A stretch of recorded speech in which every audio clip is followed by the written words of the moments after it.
Halo, halo, selamat malam Revoniers. Di sini sudah ramai nih kayaknya. Apa kabar semua malam hari ini? Boleh kabar-kabar dong di kolom chatnya. Gimana nih kabarnya hari ini? Aku lihat sudah ada beberapa yang join ya. Halo, halo, selamat malam. Boleh kasih reaction dong teman-teman yang rame biar kita makin semangat nih di malam hari ini.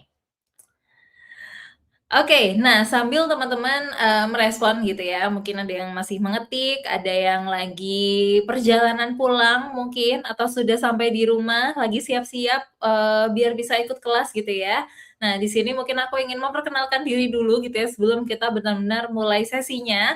Aku Ocha, teman-teman dari Revoyu, mungkin kemarin, sempat bertemu juga gitu ya sama teman-teman. Nah, di sini aku akan menemani perjalanan belajarnya teman-teman di sesi hari terakhir Coding Camp Software Engineering dengan selama 2 jam ke depan gitu ya, dan semoga sesinya lancar-lancar dan semoga sesinya juga insightful ya untuk teman-teman semuanya.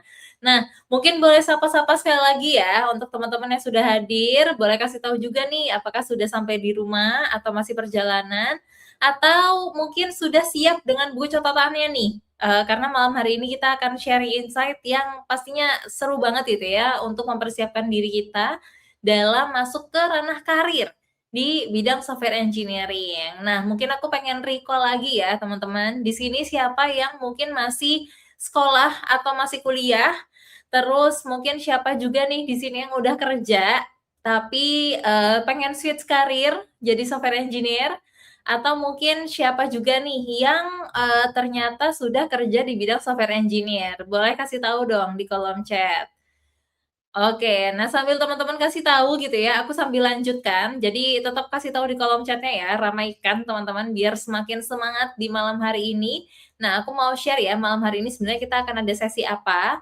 Jadi malam hari ini kita akan ada sesi expert talk dan juga ask admission anything. Jadi di sini kita akan coba kulik gitu ya, bagaimana sih proses atau mungkin bagaimana cara kita bisa mengejar karir gitu ya sebagai seorang software engineer, terutama di era sekarang yang perkembangan teknologinya tuh udah berkembang cepat banget teman-teman. Kayak kemarin tuh mungkin cloud masih biasa aja gitu ya, AI masih biasa aja. Tapi sekarang tiba-tiba sudah bisa vibe coding, udah bisa ngebantu kita untuk bikin web, bahkan banyak banget orang-orang yang non engineering, mereka udah bisa bikin web sendiri gitu kan, lewat vibe coding gitu. Mungkin lewat beberapa tools di luar sana gitu ya yang bisa kita gunakan. Nah, kita akan coba explore gimana caranya kita bisa tetap survive gitu ya di dalam era yang semakin cepat ini pergerakannya, dan lalu nanti kita juga akan ngobrol-ngobrol nih bareng sama expert dan juga dengan admission team dari Revoyu. Jadi kalau misalnya teman-teman punya pertanyaan, aku berharap teman-teman bisa aktif ya di malam hari ini supaya nanti pertanyaannya bisa aku langsung tanyakan gitu kan kepada expert dan juga kepada admission team dari Revoyu. Nah, terus di sini kita akan membahas apa aja, seperti yang dari tadi aku udah mention gitu ya teman-teman. Yang pertama kita akan bahas tentang career opportunity di bidang software engineering itu sebenarnya ada apa aja, dan situasinya seperti apa sekarang. Terus kita juga akan melalui sesi Ask Admission Anything, lalu akan ada sesi tanya jawab, dan terakhir ada info penting nih yang sering banget terlewat sama teman-teman semua, yaitu assignment info. Nah, di sini aku akan informasikan sekali lagi untuk teman-teman yang mungkin masih terlewat gitu ya untuk pengerjaan tugasnya, sehingga jangan sampai tertinggal dan teman-teman nanti di akhir bisa dapetin e-certificate juga gitu ya. Nah, terus kalau misalnya teman-teman punya pertanyaan, sekali lagi aku ingatkan, aku berharap teman-teman bisa aktif dalam sesi hari ini. Jadi dituliskan aja pertanyaannya gitu ya, supaya nanti aku bisa pilih dan aku bisa tanyakan nih kepada expert malam hari ini ataupun kepada admission dari Revoyu. Nah, saatnya sekarang kita masuk nih teman-teman, langsung aja ya tanpa berbanyak cincong lagi gitu ya. Langsung aja kita masuk ke dalam expert talk. Malam hari ini kita akan sharing-sharing bersama dengan Pak Dewangga Respati. Pak Dewa ini merupakan seorang Chief Technology Officer di Solcode. Bocoran sedikit teman-teman, Pak Dewa juga yang merupakan seorang yang berada di balik kurikulumnya Revoyu gitu ya. Dan Pak Dewa juga sudah berpengalaman selama 15 tahun lebih nih di bidang software engineering dan juga IT. pernah menjadi Strategi and Architecture Advisor di BRI, dan pernah menjadi IT Project Manager di SKK Migas. So, without any further ado, langsung aja aku panggilkan Pak Dewa nih untuk sharing di malam hari ini. Selamat malam Pak Dewa. Halo, malam Cak, malam teman-teman yang ada di live ya. Malam Cak, apa Selamat kabar Cak? malam. Kabarnya baik, Pak Dewa gimana kabarnya malam hari ini? Alhamdulillah baik. Alhamdulillah. Oke, kalau begitu langsung saja nih ya, Pak Dewa untuk sharing materinya dulu. Nanti setelah Pak Dewa sharing-sharing, kita akan ngobrol-ngobrol ya Pak lebih lanjut seputar hal-hal yang ditanyakan sama teman-teman semuanya nih. Ya, Silakan Pak Dewa. thank you Cak. Ya, malam teman-teman yang ada di live ya. Mungkin perkenalan lagi ya. Nama lengkap saya Dewa Garaspati, biasa dipanggil dengan Dewa. Sekarang saya handle company ya, company sendiri sebagai C-level. Ada dua, ada Sulkut dan Sulkut Academy yang memang fokus di bidang IT gitu ya dan software engineering. Tadi Ocha udah share ya, saya pengalaman mungkin total sekitar 18 tahun lebih ya, kalau secara pengalaman kerja di dunia IT gitu ya. Nah, terus secara pengalaman juga pernah di development, pernah di operation, pernah di arsitektur dan lain-lain. Saya dulu lulusan dari S1 di Informatika ITB dan melanjutkan S2 di Magister UI ya gitu. Ya, jadi di kesempatan sekarang ini saya mau coba share nih ya tentang beberapa hal. Mungkin teman-teman juga udah mengalami pembelajaran gitu ya. Jadi udah terekspos ke AI. Cuman saya coba share terkait gimana sih AI itu sekarang changes the game ya. Dan juga gimana tuh impact ke software engineer role itu.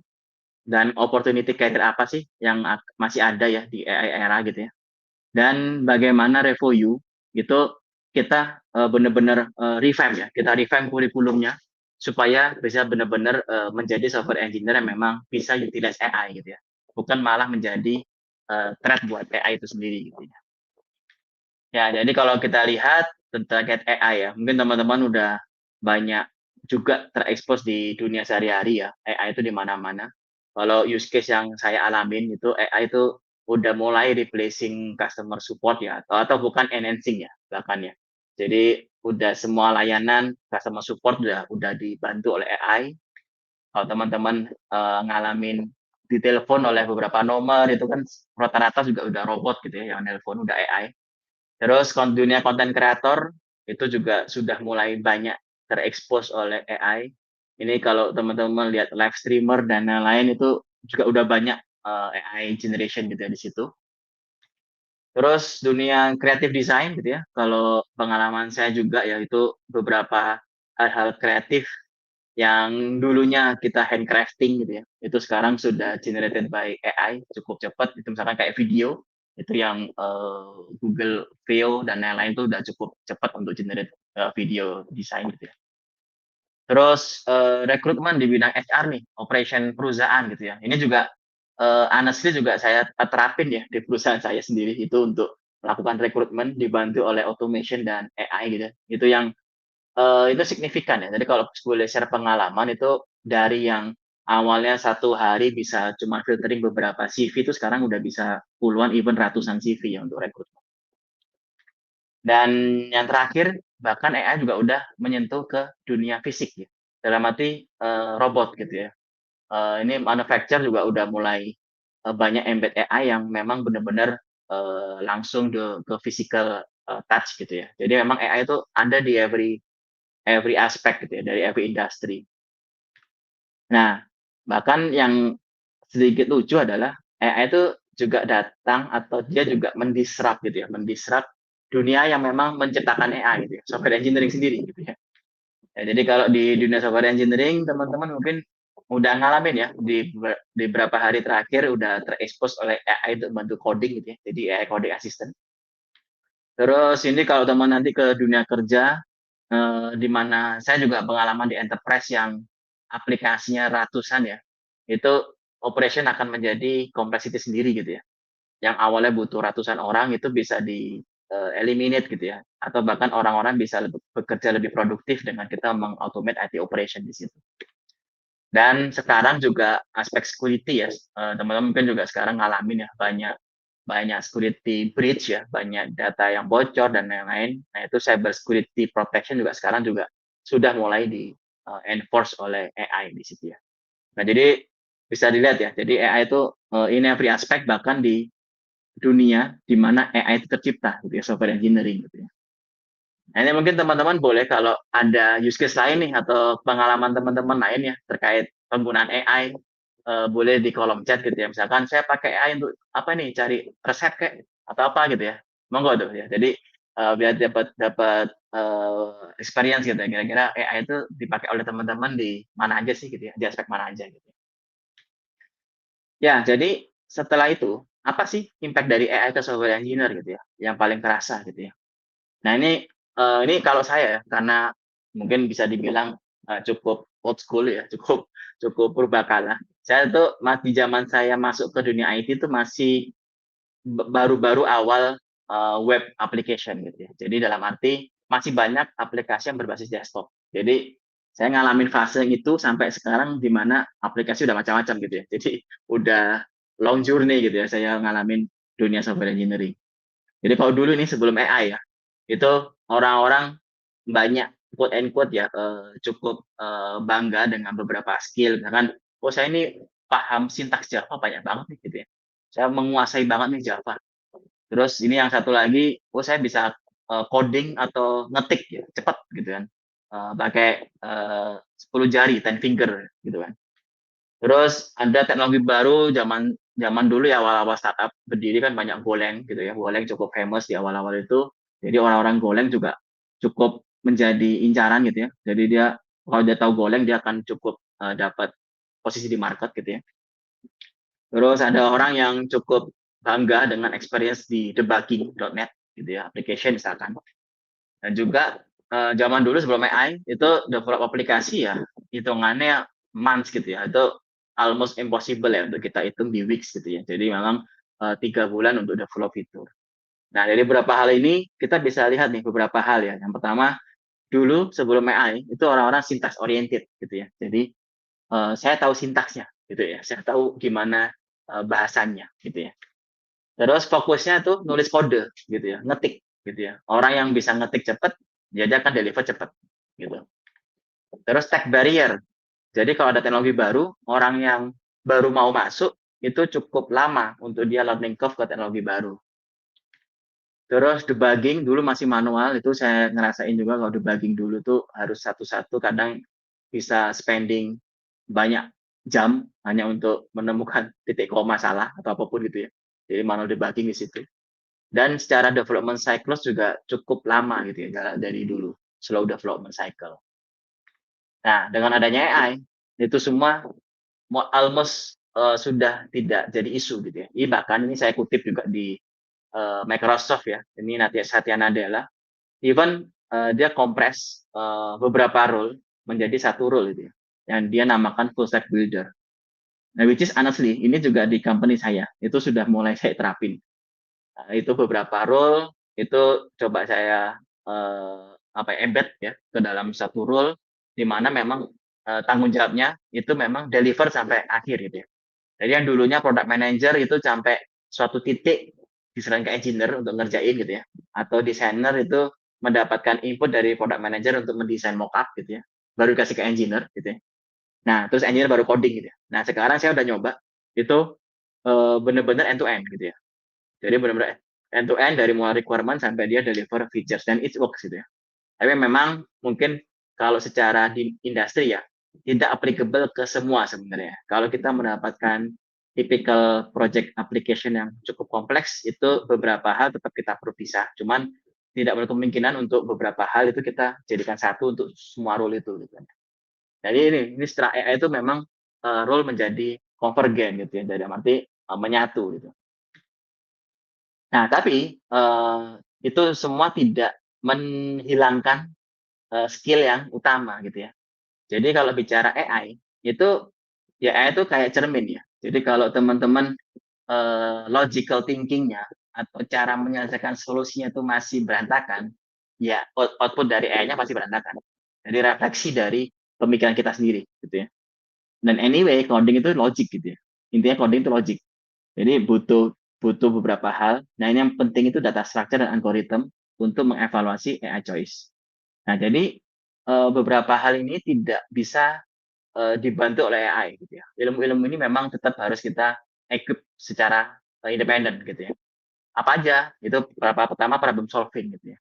Jadi sebelum kita coding, sebelum kita develop aplikasi, pertanyaan pertama ya, apa yang mau kita solve? Ya kan? What problem do you want to solve? Itu pertanyaan paling dasar gitu. Apa yang kita mau kita solve gitu ya. Nah, setelah kita tahu apa yang mau kita solve, nah itu yang kedua data structure gitu ya. Jadi how to model the real world gitu. Jadi kalau kita mau solve problem di misalkan kita mau solve problem di perusahaan yang punya bengkel, ya kita harus bisa modeling bengkel tuh ada apa aja sih gitu kan. Ada mesin, mesin tuh punya apa? Punya dinamo dan lain-lain gitu ya. Jadi how do you model the real world? Nah, yang ketiga itu algorithm gitu ya. Jadi gimana step by step-nya untuk solve the problem gitu. Jadi kita step satu apa dulu, step 2 apa dulu, step 3 apa dulu untuk solve the problem. Nah, yang keempat debugging gitu ya. Gimana kita bisa ngecek kalau ada problem gitu ya. Jadi kalau kita nggak punya ilmu dasarnya gitu ya, kita bisa ngecek hal yang salah gitu. Misalkan yang problem di front end kita ngecek di back end, yang problem di back end kita ngecek database gitu ya. Jadi kita tetap tetap perlu diagnosa awal gitu ya. Apa yang boleh kita cek, baru kita dibantu AI untuk lebih ngecek dalam gitu kan. Nah, yang terakhir memang tools-nya gitu ya. Jadi ya teman-teman mungkin ya pengalaman ya kalau bukan bukan pengalaman ya, mungkin juga paham bahwa ya tetap aja kita pakai tools untuk meng-deliver aplikasinya gitu ya. Mungkin kalau udah pakai Kiro itu kan IDE tools gitu ya untuk coding. Ya, terus tetap kita harus kuasain juga gitu ya. Jadi beberapa foundational skill itu tetap ada meskipun kita juga dibantu oleh AI. Dan bahkan kalau ini nggak ada, itu believe me ya, teman hasil dari AI itu malah bikin repot gitu ya. Jadi emang fondasi-fondasi ini yang memang cukup penting gitu ya. Nah, terus gimana ya dengan adanya AI gitu ya. Gimana sih karir software engineer ke depannya? Mungkin banyak yang bertanya-tanya, apa hilang ya gitu kan? Orang saya juga sekarang bikin aplikasi cepat gitu ya. Apakah memang udah nggak butuh software engineer? Gitu. Nah, ini based on my experience ya, demand dari engineering itu tetap ada, bahkan meningkat. Cuman memang required skill-nya yang shifting gitu ya. Yang tadinya awalnya tadi ya, yang saya sempat sampaikan di awal, orang yang bisa coding, ngetik cepet, itu mungkin jadi benefit. Nah, kalau sekarang nggak jadi benefit, gitu ya. Nah, beberapa hal itu yang shifting. Nah, ini mungkin saya juga mau share yang menarik ya. Jadi, mungkin kalau saya bisa sampaikan, Solcode itu kan salah satu main revenue-nya adalah software development custom, gitu ya. Ada di pikiran saya tuh kan, ini kalau ada AI, orang-orang bisa bikin aplikasi, masih butuh gua nggak sih? Gitu. Masih butuh Solcode nggak sih? Gitu kan. Nah, singkat cerita, saya sempat discuss ya sama teman-teman saya di luar Indo ya, gitu kan, di Singapura dan beberapa negara lain. Itu kan kita mau nggak mau akuin bahwa mereka negara-negara memang lebih maju dan lebih terekspos ya terhadap AI dan malah AI udah jadi daily use gitu. Pikiran saya kan orang Singapura udah pasti pakai AI, ngapain gitu kan? Butuh custom development gitu ya, dibantu sama orang. Nyata enggak teman-teman. Nyata even Singapura itu masih butuh company kayak saya gitu ya, yang software development custom untuk mendevelop itu. Sempat saya tanya ini kan pakai AI bisa ya?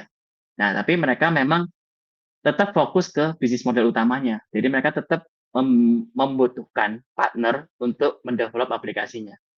Nah, itu dari situ itu sebenarnya nggak hilang gitu ya. Jadi kebutuhan terhadap software development company, software engineer itu nggak hilang gitu. Even di negara maju kayak Singapura. Nah, malah itu menjadi benefit buat saya sendiri sebagai software development company. Dengan orang yang sama itu saya bisa deliver aplikasi lebih cepat dan lebih banyak gitu. Nah, itu sebelah kanan tuh. Jadi kalau kita lihat tuh speed advantage-nya mungkin kalau aplikasi simpel ya itu bisa 5 kali lebih cepat gitu ya. Jadi engineer yang leverage AI itu bisa bisa deliver lebih cepat gitu ya. Nah, jadi memang sekarang itu AI dengan software engineer itu memang harus menjadi satu kesatuan untuk mendeliver aplikasi dengan lebih baik gitu ya. Jadi jangan khawatir, karir itu tetap terbuka di situ ya. Bahkan kalau kita lihat ya banyak role-role lain yang muncul gitu ya, ya untuk meng-advance-kan AI itu sendiri gitu ya.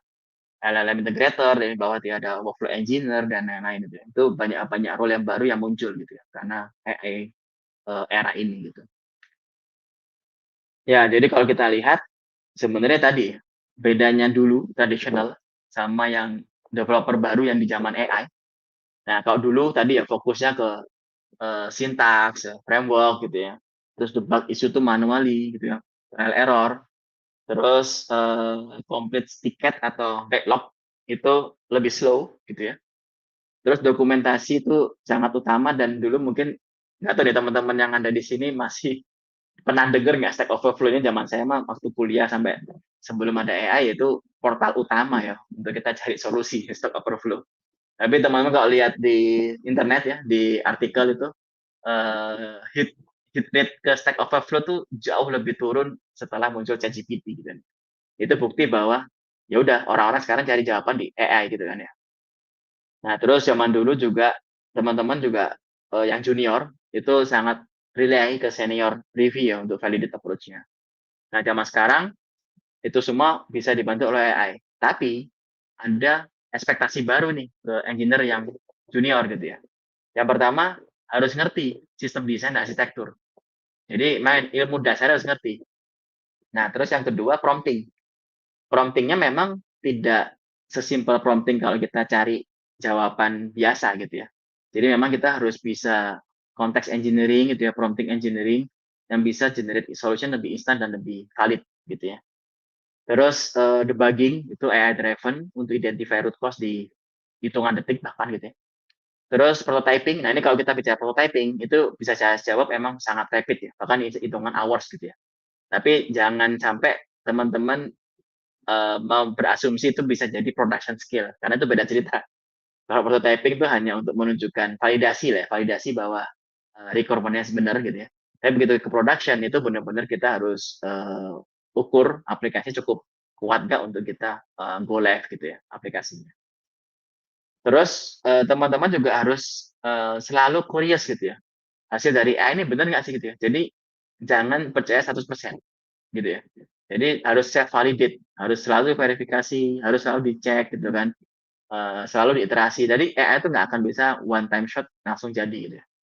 Yang lama bukan coding awal, yang lama justru iterasinya gitu ya. Jadi untuk satu fitur mungkin menghasilkan coding versi satunya itu mungkin berapa jam gitu ya. Tapi untuk iterasinya itu bisa 5 kali, bisa 4 kali, tergantung dari hasil dari AI-nya.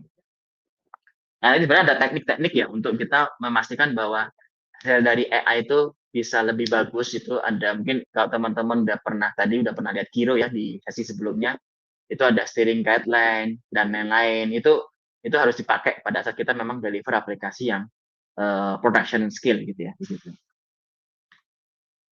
Ya, jadi kalau kita bisa lihat ya, ini tuh bukan mass replacement, tapi lebih ke evolution. Jadi kalau teman-teman dulu, ini nggak tahu ini kalau generasi saya, itu masih ada lah orang sebelah kiri ya cari kaset. Dulu tuh di Aquarius, di Stara, sekarang sudah nggak ada kali. Nah itu yang benar-benar replace ya by streaming platform sekarang ya, Spotify, YouTube Musik dan lain-lain. Jadi benar-benar itu replacement. Nah tapi untuk dunia software engineer dengan AI itu bukan mass replacement, itu evolution. Jadi kalau kita analogikan kayak kamera gitu ya. Zaman saya dulu ada kamera analog tuh, yang ada filmnya, gitu kan. Nah, tapi sekarang kamera-kamera udah digital. Nah, ada nggak sih perusahaan kamera yang tetap survive sampai sekarang? Ada, gitu kan? Kayak Sony, gitu kan? Fuji, masih ada kan dia. Nah, contohnya yang nggak survive ada nggak? Ada, Kodak, gitu kan. Itu nggak survive kan? Nah, itu sama tuh. Kalau teman-teman software engineer tapi nggak adapt ke AI, ya kemungkinan nggak survive gitu ya. Tapi kalau adapt dengan AI, bahkan bisa survive, bahkan bisa lebih gitu ya, daripada yang lama. Jadi ini memang ini ibaratnya evolution gitu ya.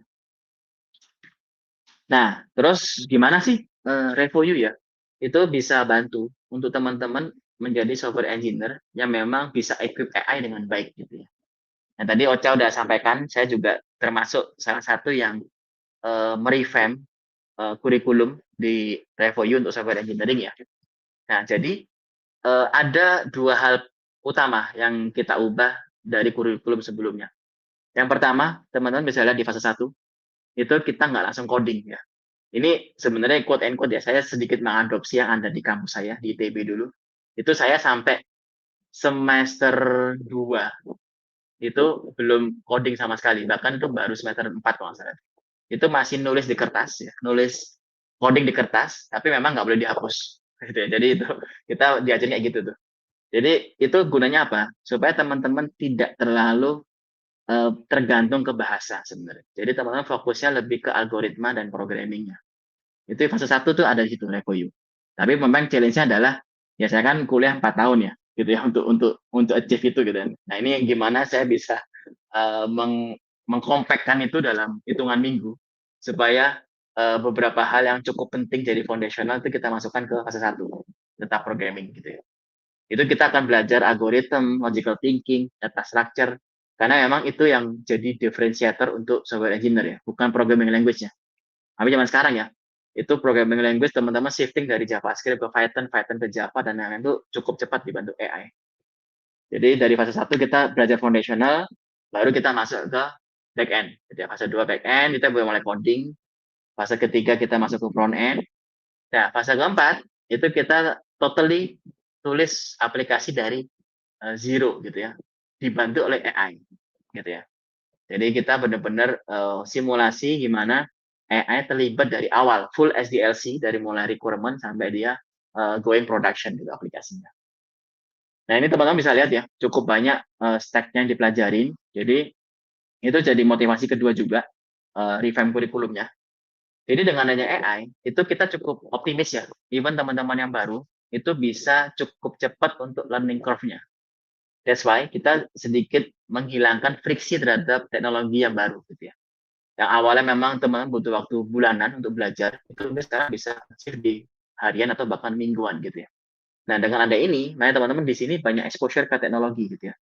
Nah, waktu belajar backend, teman-teman nanti dapat exposure ke Postgre, ke Python pakai Flash gitu ya, dan Postman. Front end, kita another teknologi ya.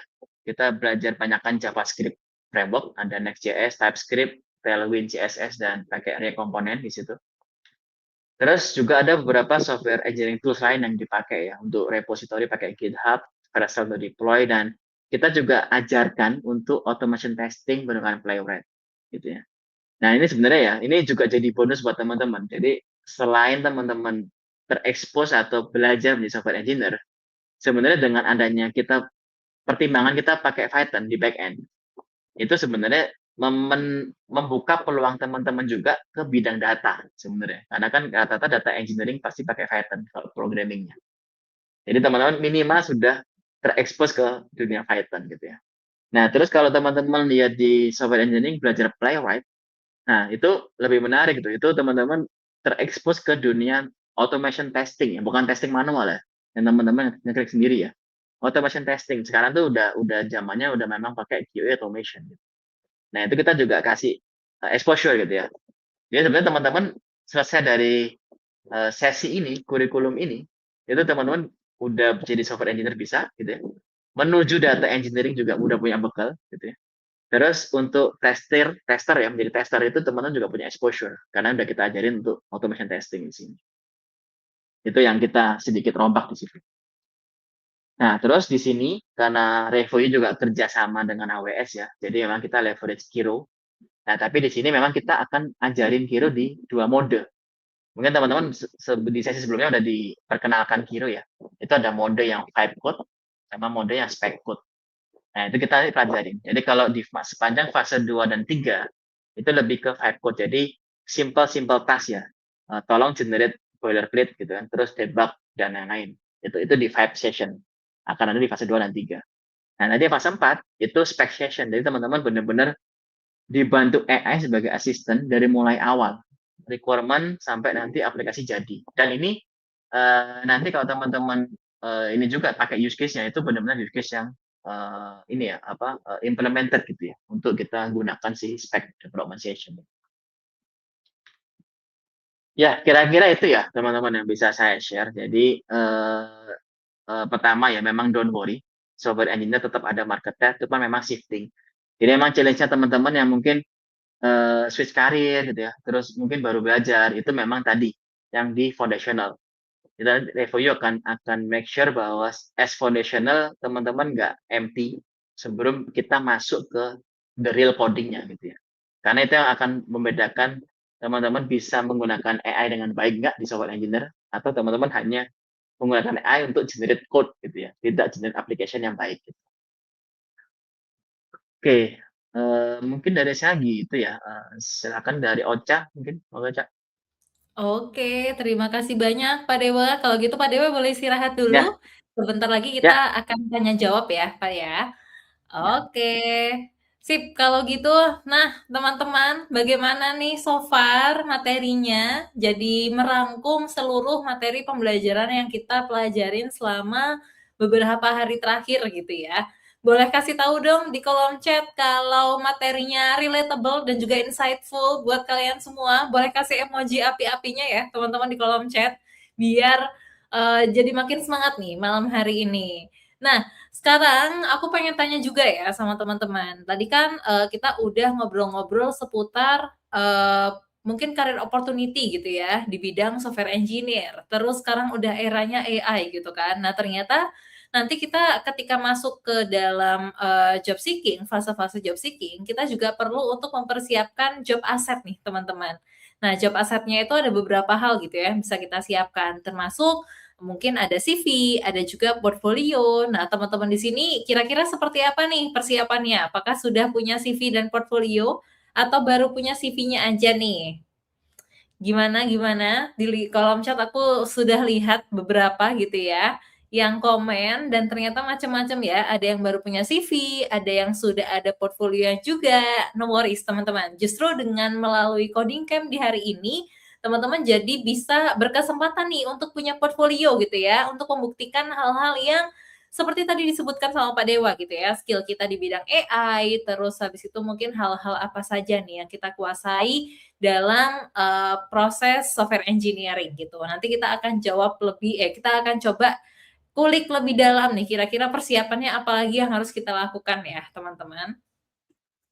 Nah, jadi sebenarnya project itu adalah sebuah hal yang sangat penting gitu ya, untuk membuktikan bahwa kita memang mampu nih untuk mengerjakan sebuah hal atau mungkin sesuatu seputar software engineering gitu ya. Jangan yang tiba-tiba kita mention bahwa kita bisa atau aku bisa mengerjakan back end gitu. Tapi ternyata ketika eee nanti masuk bekerja ternyata kurang mampu nih, karena mungkin sebelumnya belum punya portfolio yang dibuktikan, atau mungkin rekruter jadi kurang percaya karena mungkin tidak ada project yang bisa ditampilkan gitu kan, bahwa ternyata sistemnya baik dan lain-lain gitu kan dari websitenya. Nah, dengan project teman-teman jadi bisa share nih dan juga memberikan proof gitu ya kepada rekruter bahwa teman-teman sebenarnya sudah ready dan juga sudah skillful gitu. Nah, termasuk di Revoyu nih teman-teman, selain yang tadi di-share sama Pak Dewa gitu ya, bahwa ada beberapa materi nih yang akan kita pelajarin, yang akan membuat kita menjadi seorang AI native software engineer yang lebih siap lagi gitu ya ke depannya. Jadi kita nggak cuma belajar foundational-nya aja, tapi bahkan kita juga belajar tentang hal-hal yang sangat penting di back end-nya sebuah web gitu ya, termasuk algoritma, kemudian database, dan hal-hal penting lainnya sehingga kita jadi lebih prepare gitu ya. Nah, termasuk di sini Revoyu juga nggak cuma ngajarin materinya aja, tapi Revoyu juga akan mendampingi proses pembuatan project-nya teman-teman. Termasuk pembuatan misalnya interactive web page, kemudian front end application, kemudian back end development, sampai dengan membuat sebuah project yang nanti bisa kita showcase gitu ya, setelah kita lulus pembelajaran di Revoyu. Nah, contohnya seperti ini nih teman-teman. Nanti di Revoyu itu kalian akan dipandu gitu ya step by step untuk project-nya, mulai dari membuat repository sampai nge-deploy website-nya. Nah, untuk contoh webnya kurang lebih seperti ini. Bahkan ini sebelum kita belajar pakai AI ya, teman-teman. Nah, gimana kalau nanti kita udah belajar pakai AI?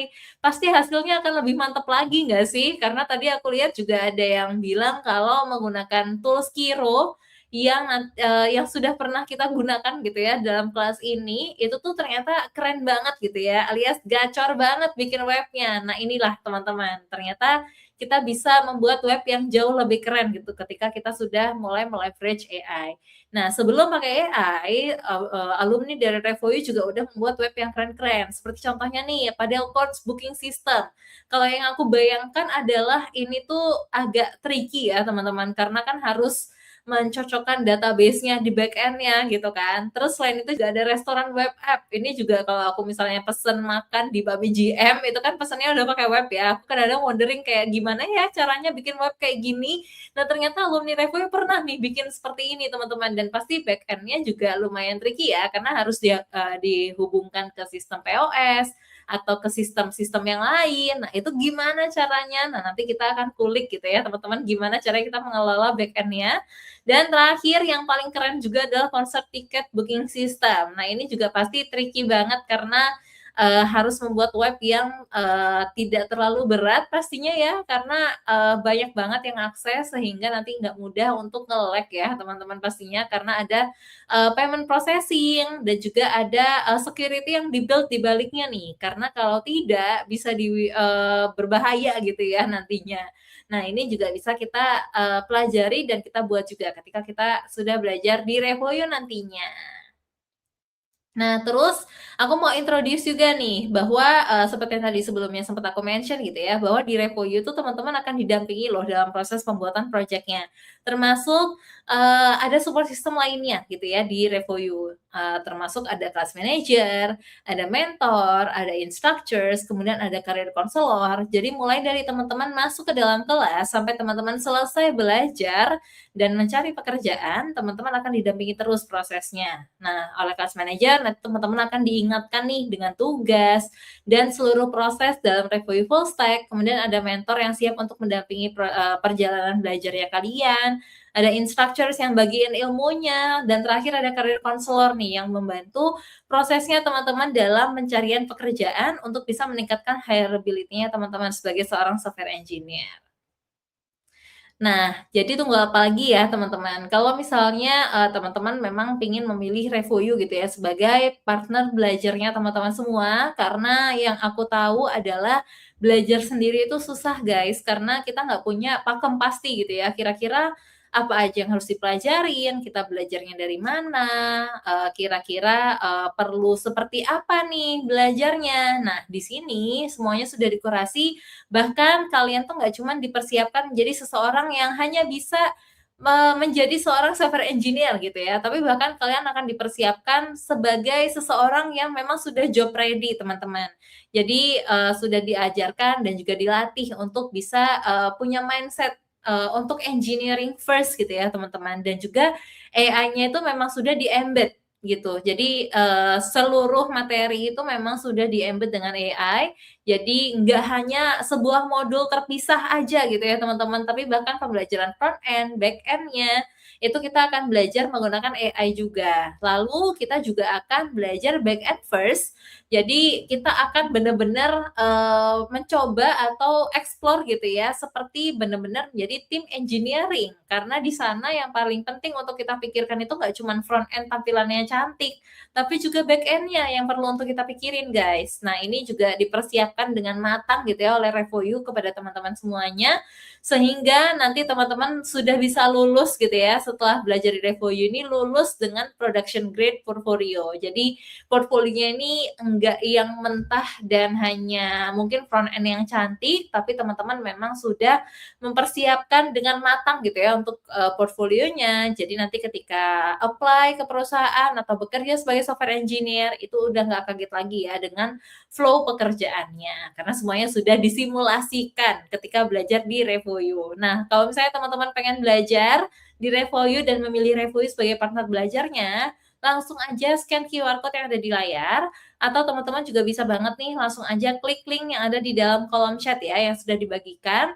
Nah, di situ nanti teman-teman juga bisa dapetin pembelajaran yang maksimal. Dan sekali lagi aku pengen ingatkan ya teman-teman bahwa kalau teman-teman daftar di Revoyu itu masih belum bayar sepeser pun. Tapi bahkan nanti teman-teman bisa konsultasi dulu bareng sama tim konselornya Revoyu. Jadi udah mah nggak bayar, bisa konsultasi gitu kan. Padahal di luar sana biasanya ada yang mesti bayar dulu gitu kan. Nah, nanti teman-teman bayarnya baru ketika sudah benar-benar fix lolos tesnya dan juga masuk menjadi student di Revoyu gitu ya, sudah dinyatakan lulus, baru nanti diberikan invoice gitu untuk pembayaran. Baru nanti akhirnya sah nih, beneran enroll jadi student di Revoyu, tinggal tunggu onboarding kelasnya nantinya, teman-teman. Jadi tunggu apa lagi? Kalau saran dari aku sih langsung daftar sekarang aja. Nah, nanti mungkin kalau teman-teman yang mendaftar, siapa tahu bisa dapat promo-promo nih teman-teman ya. Nanti kita akan spill-spill ya saat sesi Ask Admission Anything. Nanti aku akan tanya-tanya nih sama admissionnya kira-kira ada promo apa sekarang.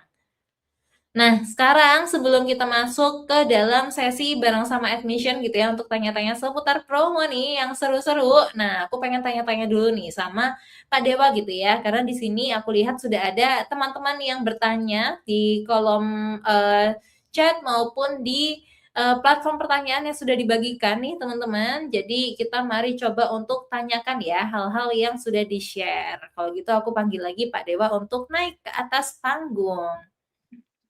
Halo Pak Dewa, Halo, halo Cak.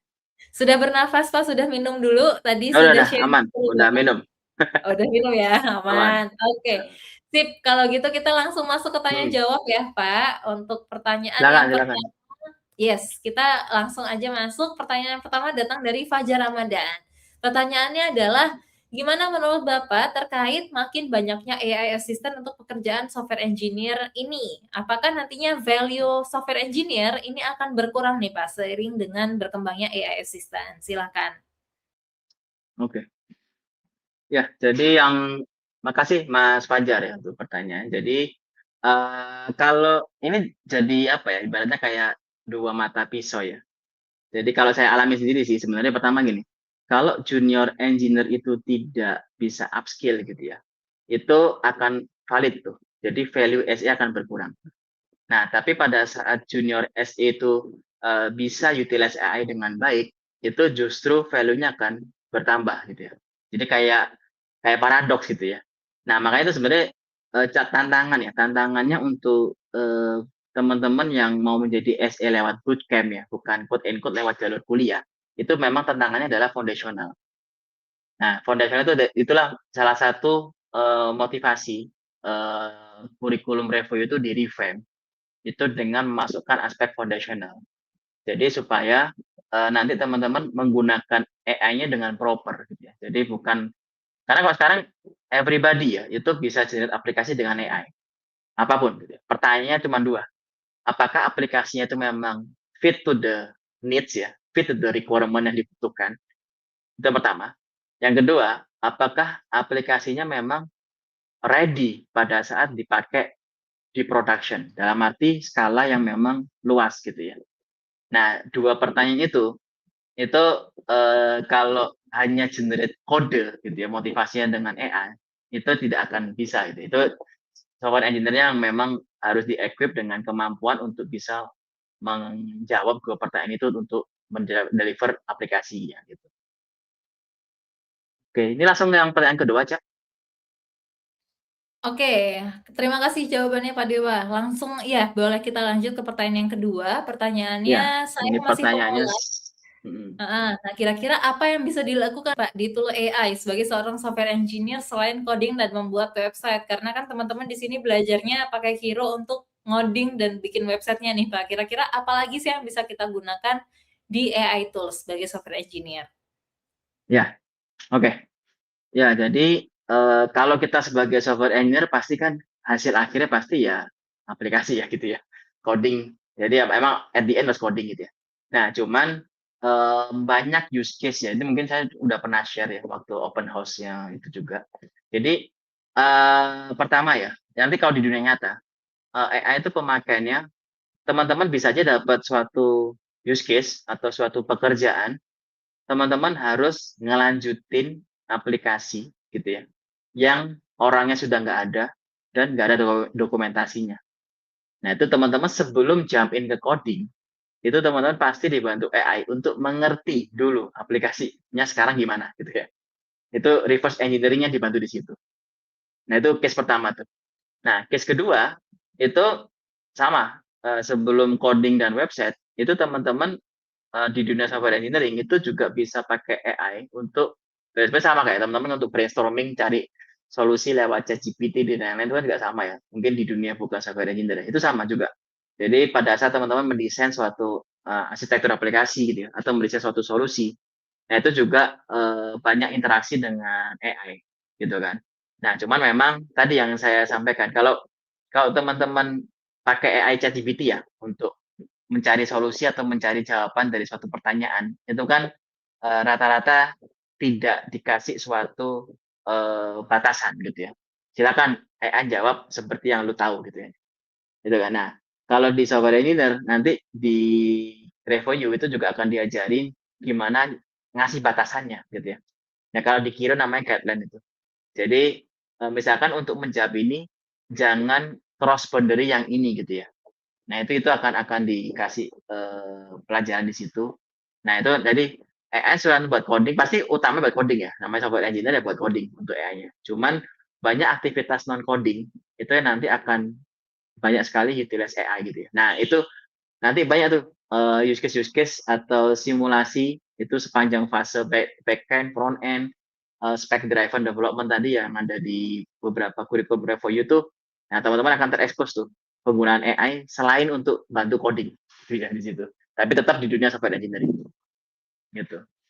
Kira-kira gitu, Cak ya. Ada lagi pertanyaan? Oke, thank you banget jawabannya Pak Dewa. Masih ada lagi nih Pak pertanyaan dari teman-teman. Hmm. Selanjutnya dari calon Calon AI AI engineer. engineer. Wah, ini dia. Pertanyaannya, kalau misal kita memakai AI sebagai tools untuk membantu ngoding, apakah wajib untuk di brainstorming? Nah, kira-kira gimana nih Pak Dewa? Apakah kita perlu untuk brainstorm dulu atau bagaimana ketika menggunakan AI? Ya, ya jadi ini calon AI engineer gitu ya. Jadi kalau kita menggunakan AI untuk tools bantu coding, itu kalau kita bicara brainstorming gitu ya, ya itu memang kita pasti berinteraksi dengan AI-nya gitu ya. Jadi memang tadi saya ngomong ya, itu namanya iterasi. Jadi nggak mungkin teman-teman satu kali prompting gitu ya. Terus even ya saya sudah coba di salah satu project saya gitu ya, di klien. Itu udah dijagain tuh. Jadi udah kayak promptingnya udah sangat kompleks. Kita bikin dokumen guideline sangat kompleks. Itu masih tidak sesuai dengan ekspektasi gitu ya. Nah, jadi memang brainstormingnya juga dengan si hasil AI itu sendiri. Itu akan kita iterasi terus tuh.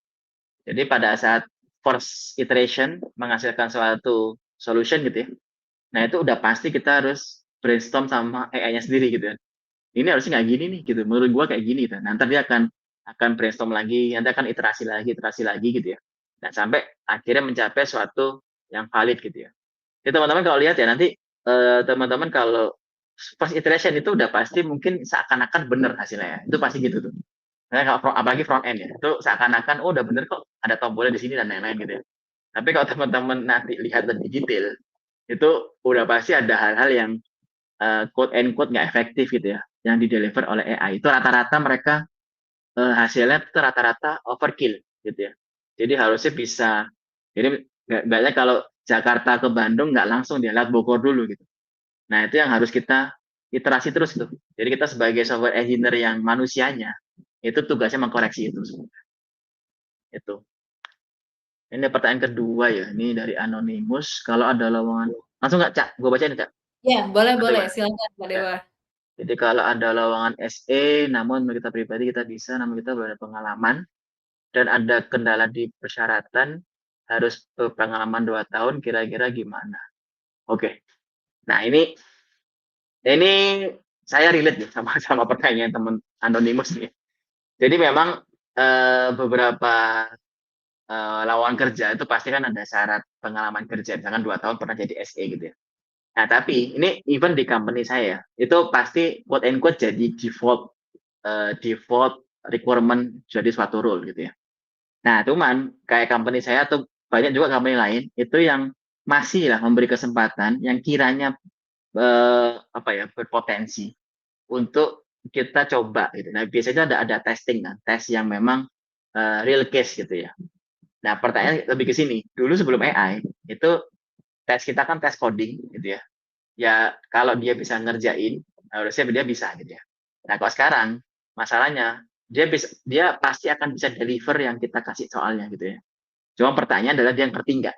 Nah, jadi kalau di company saya sendiri dan beberapa company teman saya itu saya tahunya adalah tidak hanya berhenti di dia mendeliver hasil jawaban soalnya. Nah, pas interview itu ditanyain. Jadi sekarang tuh kalau saya sendiri ya prinsipnya adalah pakai AI itu nggak dosa gitu ya. Cuman yang berdosa adalah kalau nggak ngerti itu apa yang ditulis oleh AI-nya. Itu nggak boleh gitu kan ya. Nah, jadi kalau itu masih ada peluang ya teman ya. Jadi kalau meskipun ada share pengalaman, menurut saya sih tetap submit aja gitu ya. Karena ada beberapa HR company, HR people, terus beberapa company yang memang masih ngasih kesempatan gitu ya untuk beberapa yang memang masih belum ada experience untuk membuktikan bahwa bisa gitu kan. Nah, itu tinggal masalah teman-teman nih, bisa membuktikan nggak pada saat di interview, pada ngediin soal dan lain-lain gitu ya. Masih ada sih peluang itu sih, nggak usah khawatir menurut saya sih. Oke, jangan khawatir ya Anonymous, nanti pasti ada jalannya, yang penting dicoba aja dulu.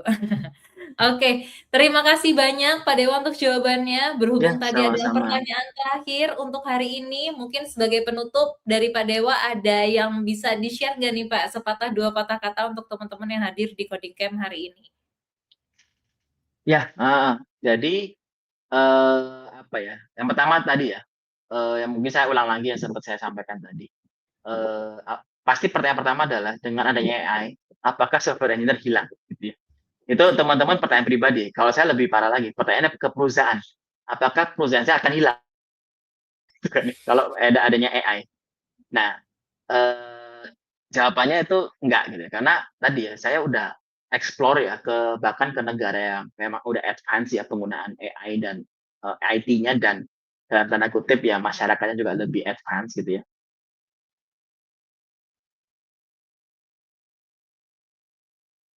Masih butuh orang-orang seperti kita software engineer untuk membantu mereka. Jadi don't worry, software ini tetap ada.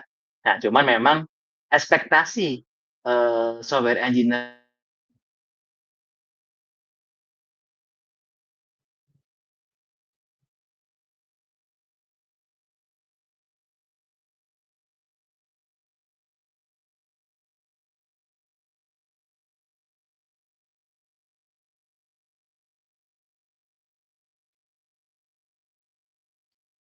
Oke, sepertinya Pak Dewa lagging ya teman-teman.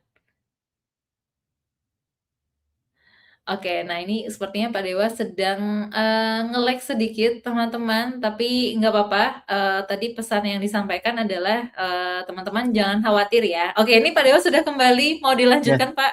Di sempat putus. Tadi sampai mana, Cak ya?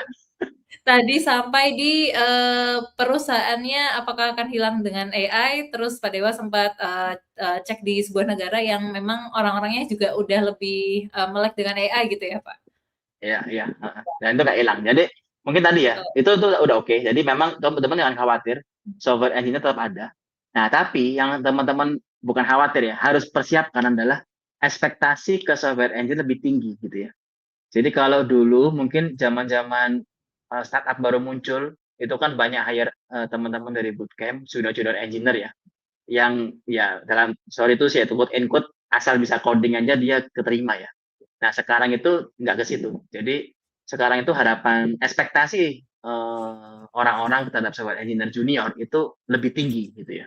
Jadi diharapkan mereka sudah lebih ngerti terkait sistem desain, foundational skill dan lain-lain. Nah, kalau saya bilang dulu mungkin ada junior, middle, senior. Nah, sekarang tuh istilah junior udah nggak ada tuh. Jadi pencari kerja, pemberi kerja itu ekspektasi langsung middle engineer sebenarnya dengan dibantu AI gitu. Itu kan Cak ya, kira-kira Oke. seperti itulah kalau dunia Terima industri. kasih banyak Pak Dewa untuk pesannya kepada teman-teman. Jadi jangan khawatir untuk digantikan dengan AI ya. Yang penting kita adaptif nih dengan adanya tools-tools baru, AI dan berbagai macam perkembangan teknologi lainnya. Terima kasih banyak Pak Dewa untuk malam hari Thank you. ini. Semoga nanti bisa ketemu lagi di dalam full stack program ya Pak, di kelasnya Pak Dewa Ya, nanti ya. ya nanti ada kelas ya. Oke. Thank you, Oke, terima Kak. kasih banyak. Selamat Ya, thank malam. you Aku teman-teman. selamat Bye-bye. Selamat istirahat. malam. Oke, teman-teman, itu dia akhir sesi dari Expert Talk di hari ini gitu ya. Nah, selanjutnya aku mau masuk ke dalam sesi yang berikutnya nih, yaitu Ask Admission Anything nih, teman-teman. Nah, di sini kita akan coba kulik gitu ya, lebih dalam lagi. Sebenarnya apa sih yang kira-kira bisa kita persiapkan gitu ya? Mungkin merangkum dari apa yang tadi di-share sama Pak Dewa, terus ada tambahan-tambahan insight lainnya dari tim admission-nya Revoyu. Nah, malam hari ini kita akan bertemu dengan Kak Pitarini Fajrian yang merupakan seorang admission counselor dari Revoyu. Di sini sudah ada Kak Pita, aku mau langsung sapa-sapa ya di sini. Halo, selamat malam Kak Pita. Halo, malam Ocha. Suara aku aman? Aman, kedengeran clear. Oke, kalau begitu Kak Pita, malam ini sepertinya teman-teman sudah semangat gitu ya untuk mendengarkan lebih banyak sharing tentang software engineer. Silahkan untuk di-share Kak Pita. Oke, sip. Aku sambil coba buka share screen-nya dulu ya, teman-teman. Oke, hopefully udah muncul. Yap, oke. Oke, sip kalau gitu. Selamat malam semuanya. Hopefully everyone is in a good condition gitu ya. Kabarnya baik, masih semangat juga. Thank you ya. By the way, hari Jumat malam ini mungkin biasanya bisa nongkrong, bisa santai-santai jalan-jalan, tapi thank you banget udah nyempetin waktu untuk tetap hadir di sesi terakhir Coding Camp minggu ini. Aku sambil kenalan dulu, salam kenal, aku Pita, admission lead di Revoyu. Jadi udah ketemu banyak juga student-student Revoyu dari dulu sampai sekarang yang mungkin kurang lebih goalnya sama ya sama teman-teman yang hadir hari ini. Ada yang goalnya mungkin mau upskill aja, ada yang mau switch karir, ada yang baru mau mulai karir gitu ya. Apapun itu goal kamu, ini ibaratnya udah satu langkah maju gitu ya, untuk mencapai goal kamu juga dengan, mengulik dan belajar-belajar sedikit gitu ya tentang, software engineer. Oke, tanpa berlama-lama, hari ini, highlight-nya dulu teman-teman, aku mau bahas apa sih? Nah, jadi aku mau bahas di sisi prospek juga sebenarnya seperti apa karirnya, apa sih yang harus kalian persiapkan gitu ya kalau kalian memang mau masuk gitu ke ranah ini, dan how can Revoyu help you guys gitu kan ya untuk masuk atau menuju ke arah goal tersebut. Oke, pertama-tama sebelum aku bahas hal-hal yang terlalu detail, aku mundur dulu sedikit gitu ya, pengen apa namanya review lagi sama teman-teman. Jadi setelah kalian ikut coding camp sampai hari kelima ini, nah udah bener-bener paham belum nih kayak software engineering itu apa sih sebenarnya? Nah, biar kalian juga makin tahu gitu ya, aku tuh harus mempersiapkan apa. Nah, jadi kalian juga perlu paham prosesnya biar nanti skill-skill apa aja yang harus dikumpulin, kalian pun sudah punya breakdown-nya. Oke, jadi apa sih software engineering itu? Nah, seperti yang tertulis di screen ya, teman-teman. Jadi, software engineering sendiri ini adalah, sebuah proses gitu ya, di mana, kalian gitu kan yang memang nanti mungkin bekerja di role ini, kalian perlu menganalisis kebutuhan user gitu. Jadi software engineer itu berangkatnya akan selalu dari kebutuhan gitu ya. Kebutuhan user seperti apa, lalu nanti kalian akan desain gitu kan ya, kebutuhannya tersebut, kalian develop gitu kan ya, kalian coding, terus juga nanti deploy dan sampai akhirnya ada testing juga. Tadi mungkin Pak Dewa sempat mention ya, testing automation. Sekarang automation ini udah bukan manual lagi gitu kan ya. Nah, itu part dari apa namanya software engineering gitu. Nah, lowongan pekerjaannya sendiri nih teman-teman kalau karir itu diproyeksikan masih akan terus berkembang gitu kan ya sebanyak 22% dari 2020 hingga 2030. Ini bisa dibilang 8% lebih tinggi dibanding bidang lainnya gitu.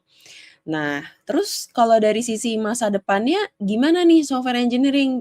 Emang bakal diperluin banget atau enggak sih? Kayaknya tadi mungkin banyak yang udah mulai khawatir gitu ya tentang hal ini kalau aku lihat dari, pertanyaan-pertanyaan yang, apa namanya, muncul gitu tadi pas sesinya Pak Dewa ya.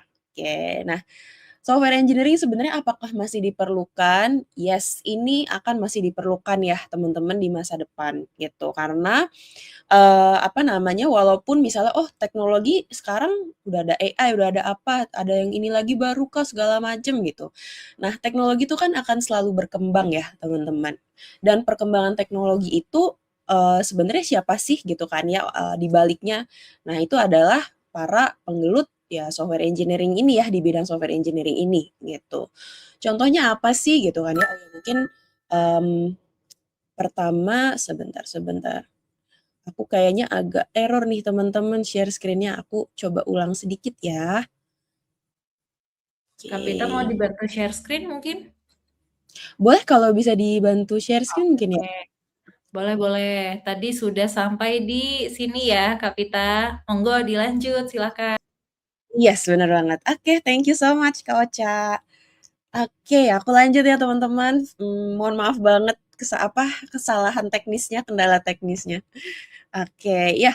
Jadi kita bahas satu-satu ya sedikit. Nah, misalnya AI gitu kan. Oke, AI sekarang jadi ada chatbot, GPT, bisa bantu buat customer support, bisa bantu untuk analisis data misalnya. Tapi siapa sih behind AI ini? Ya kalau misalnya bukan para software engineer juga siapa lagi gitu ya teman-teman. Lalu machine learning gitu ya, itu juga, berkembang gitu kan ya, dari dulu mungkin, apa namanya, mulainya dari ada image recognition dulu gitu kan ya, kayak tulisan jadi bisa di-recognize, diubah jadi data, lalu terus muncul juga speech recognition, terus lalu IoT gitu ya, sekarang, udah untuk banyak digital payment, smart lock, robot vakum, lalu terakhir juga ini sih yang deket banget ya sama kita sehari-hari juga namanya progressive web application. Ini biasanya contohnya kayak social media gitu ya, kayak Instagram, Twitter, Threads, Pinterest, apa segala macam. Nah, kan sifatnya progresif ya, maksudnya akan terus berkembang gitu, seiring dengan, oh sekarang trennya juga orang-orang lebih ngelihatnya apa sih, mungkin kayak dulu YouTube tuh nggak ada YouTube Shorts ya, mungkin kalau teman-teman yang udah tahu YouTube dari zaman dulu, wah nggak ada YouTube Shorts gitu kan. Instagram juga kan, dulunya cuma mungkin post foto doang, terus jadi bisa post video, jadi bisa post story, jadi bisa post reels gitu kan, itu kan progresif sifatnya dan siapa orang di balik itu gitu kan ya, kalau bukan teman-teman, developer atau software engineer juga gitu. Oke, bisa di next? Yes, oke. Nah, ini juga ya, 3 alasan kenapa software engineer juga jadi high demand banget, gitu. Karena, beberapa hal ini teman-teman, especially, mungkin kita berangkat dari, apa ya, ibaratnya mungkin kalau kita tarik mundur waktu nggak terlalu jauh, yang kelihatan berubah banget nih gitu kan ya, era itu pas kita pandemi ya mungkin bisa dibilang. Dari sebelumnya orang, ibaratnya masih sering keluar, masih sering jalan-jalan kayak, ya belum ada perubahan yang terlalu drastis gitu kan, tapi saat pandemi kita semua dipaksa harus membatasi aktivitas gitu kan. Mau kerja aja harus WFH, meeting WFH, belanja juga jadi dari rumah gitu kan, terus belanja mungkin kita dulu belanja online masih yang kayak baju, elektronik, terus pas pandemi semakin, apa namanya, berjamuran juga kan belanja yang kayak grocery ya, sayuran, buah-buahan, belanja bulanan gitu kan ya. Nah, itu kan akan, apa ya, ibaratnya, kebutuhan yang berkembang juga seiring dengan, perubahan zaman juga ya sebenarnya teman-teman. Contohnya ya sekarang semuanya jadi serba online gitu kan, new normalnya kita nih gitu kan saat ini. Dari beli makan, bayar ini itu, bayar token listrik bahkan kan ya sekarang juga dari situ. Beli apa namanya, top up game ya, Roblox apa juga kan semua bisa online gitu. Terus, nah karena kebutuhan-kebutuhan ini kan platformnya online ya teman-teman, tapi, kode itu kan nggak bisa apa namanya, didiemin aja gitu kan, karena harus selalu ada update untuk mengikuti juga nih perkembangan kebutuhan seperti apa gitu. Jadi karena code itu perlu diupdate, itu kenapa tetap butuh seorang software engineer. Ini mirip nih sama pertanyaan sama buat Pak Dewa tadi ya yang, gimana nih kalau misalnya, AI itu buat ngoding aja atau enggak sih gitu. Nah, bisa jadi kita kan someone yang melanjutkan pekerjaan orang sebelumnya dan itu perlu di-update gitu ya teman-teman, sehingga kebutuhannya itu pasti selalu ada. Dan kebutuhan pun kompleksitasnya bisa jadi semakin tinggi gitu kan ya, sehingga, apa namanya, human brain gitu kan ya untuk, apa namanya, menggodok gitu kan ya si, idenya itu dan untuk dieksekusi, ya tetap, perlu software engineer yang punya skills mumpuni juga, gitu. Oke, next. Nah, kita masuk nih ke, apa namanya, kendalanya apa sih sebenarnya yang terjadi di pasar kerja gitu kan saat ini. Nah, sayangnya nih teman-teman di balik opportunity-nya yang besar karena kebutuhannya banyak nih, kebutuhannya tuh besar banget di market. Tapi ada 2 hal ini. Pertama ada namanya skill mismatch gitu ya antara, talent yang tersedia dan kebutuhannya di industri kayak gimana nih gitu kan. Nah, karena mismatch ini talent gap-nya juga jadi besar gitu. Nah, kalau kalian belum paham, kita bahas di slide selanjutnya. Maksudnya skill mismatch ini apa sih? Oke, next slide mungkin.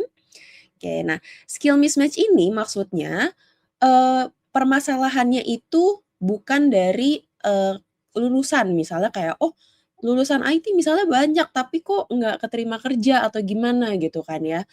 Nah, jadi mismatch ini adanya ketidaksesuaian sebenarnya teman-teman antara keterampilan yang dimiliki sama keterampilan yang dibutuhkan. Jadi, mungkin keterampilan di ranah IT-nya udah ada gitu kan ya. Tapi bisa jadi keterampilan IT yang kita punya sekarang bukanlah keterampilan IT yang dimau sama apa namanya company-company nih yang lagi buka hiring gitu. Jadi kalau contohnya di berita ini nih ya gitu, 400.000 sarjana tidak memenuhi kualifikasi industri gitu.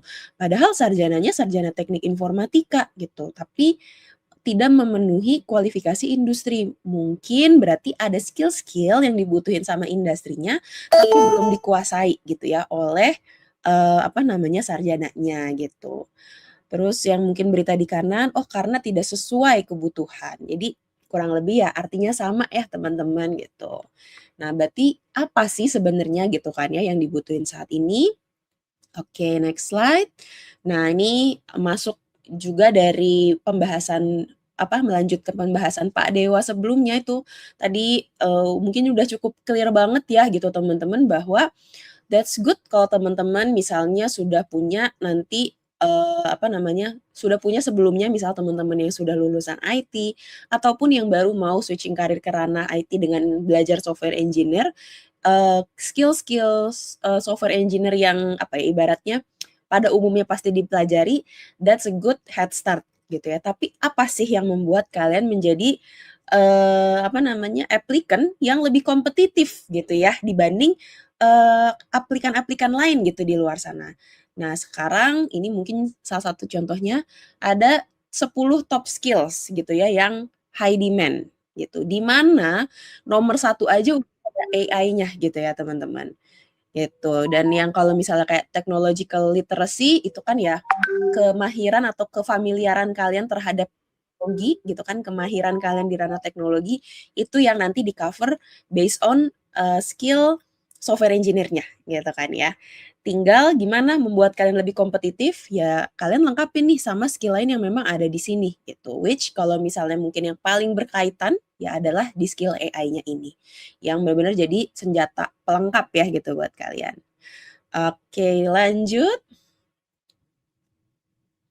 Oke, nah iya ini why AI changes everything gitu ya. Nah ini, aku paham banget gitu kan kayak pasti ada kekhawatiran AI ini takutnya malah menggantikan peran kita nih gitu kan ya sebagai software engineer. Nah enggak ya, jadi justru kita harus embrace atau kita rangkul gitu ya teman-teman karena, AI sendiri tujuannya bukan untuk menggantikan, kita gitu kan ya di role, pekerjaan atau di role profesional saat ini gitu.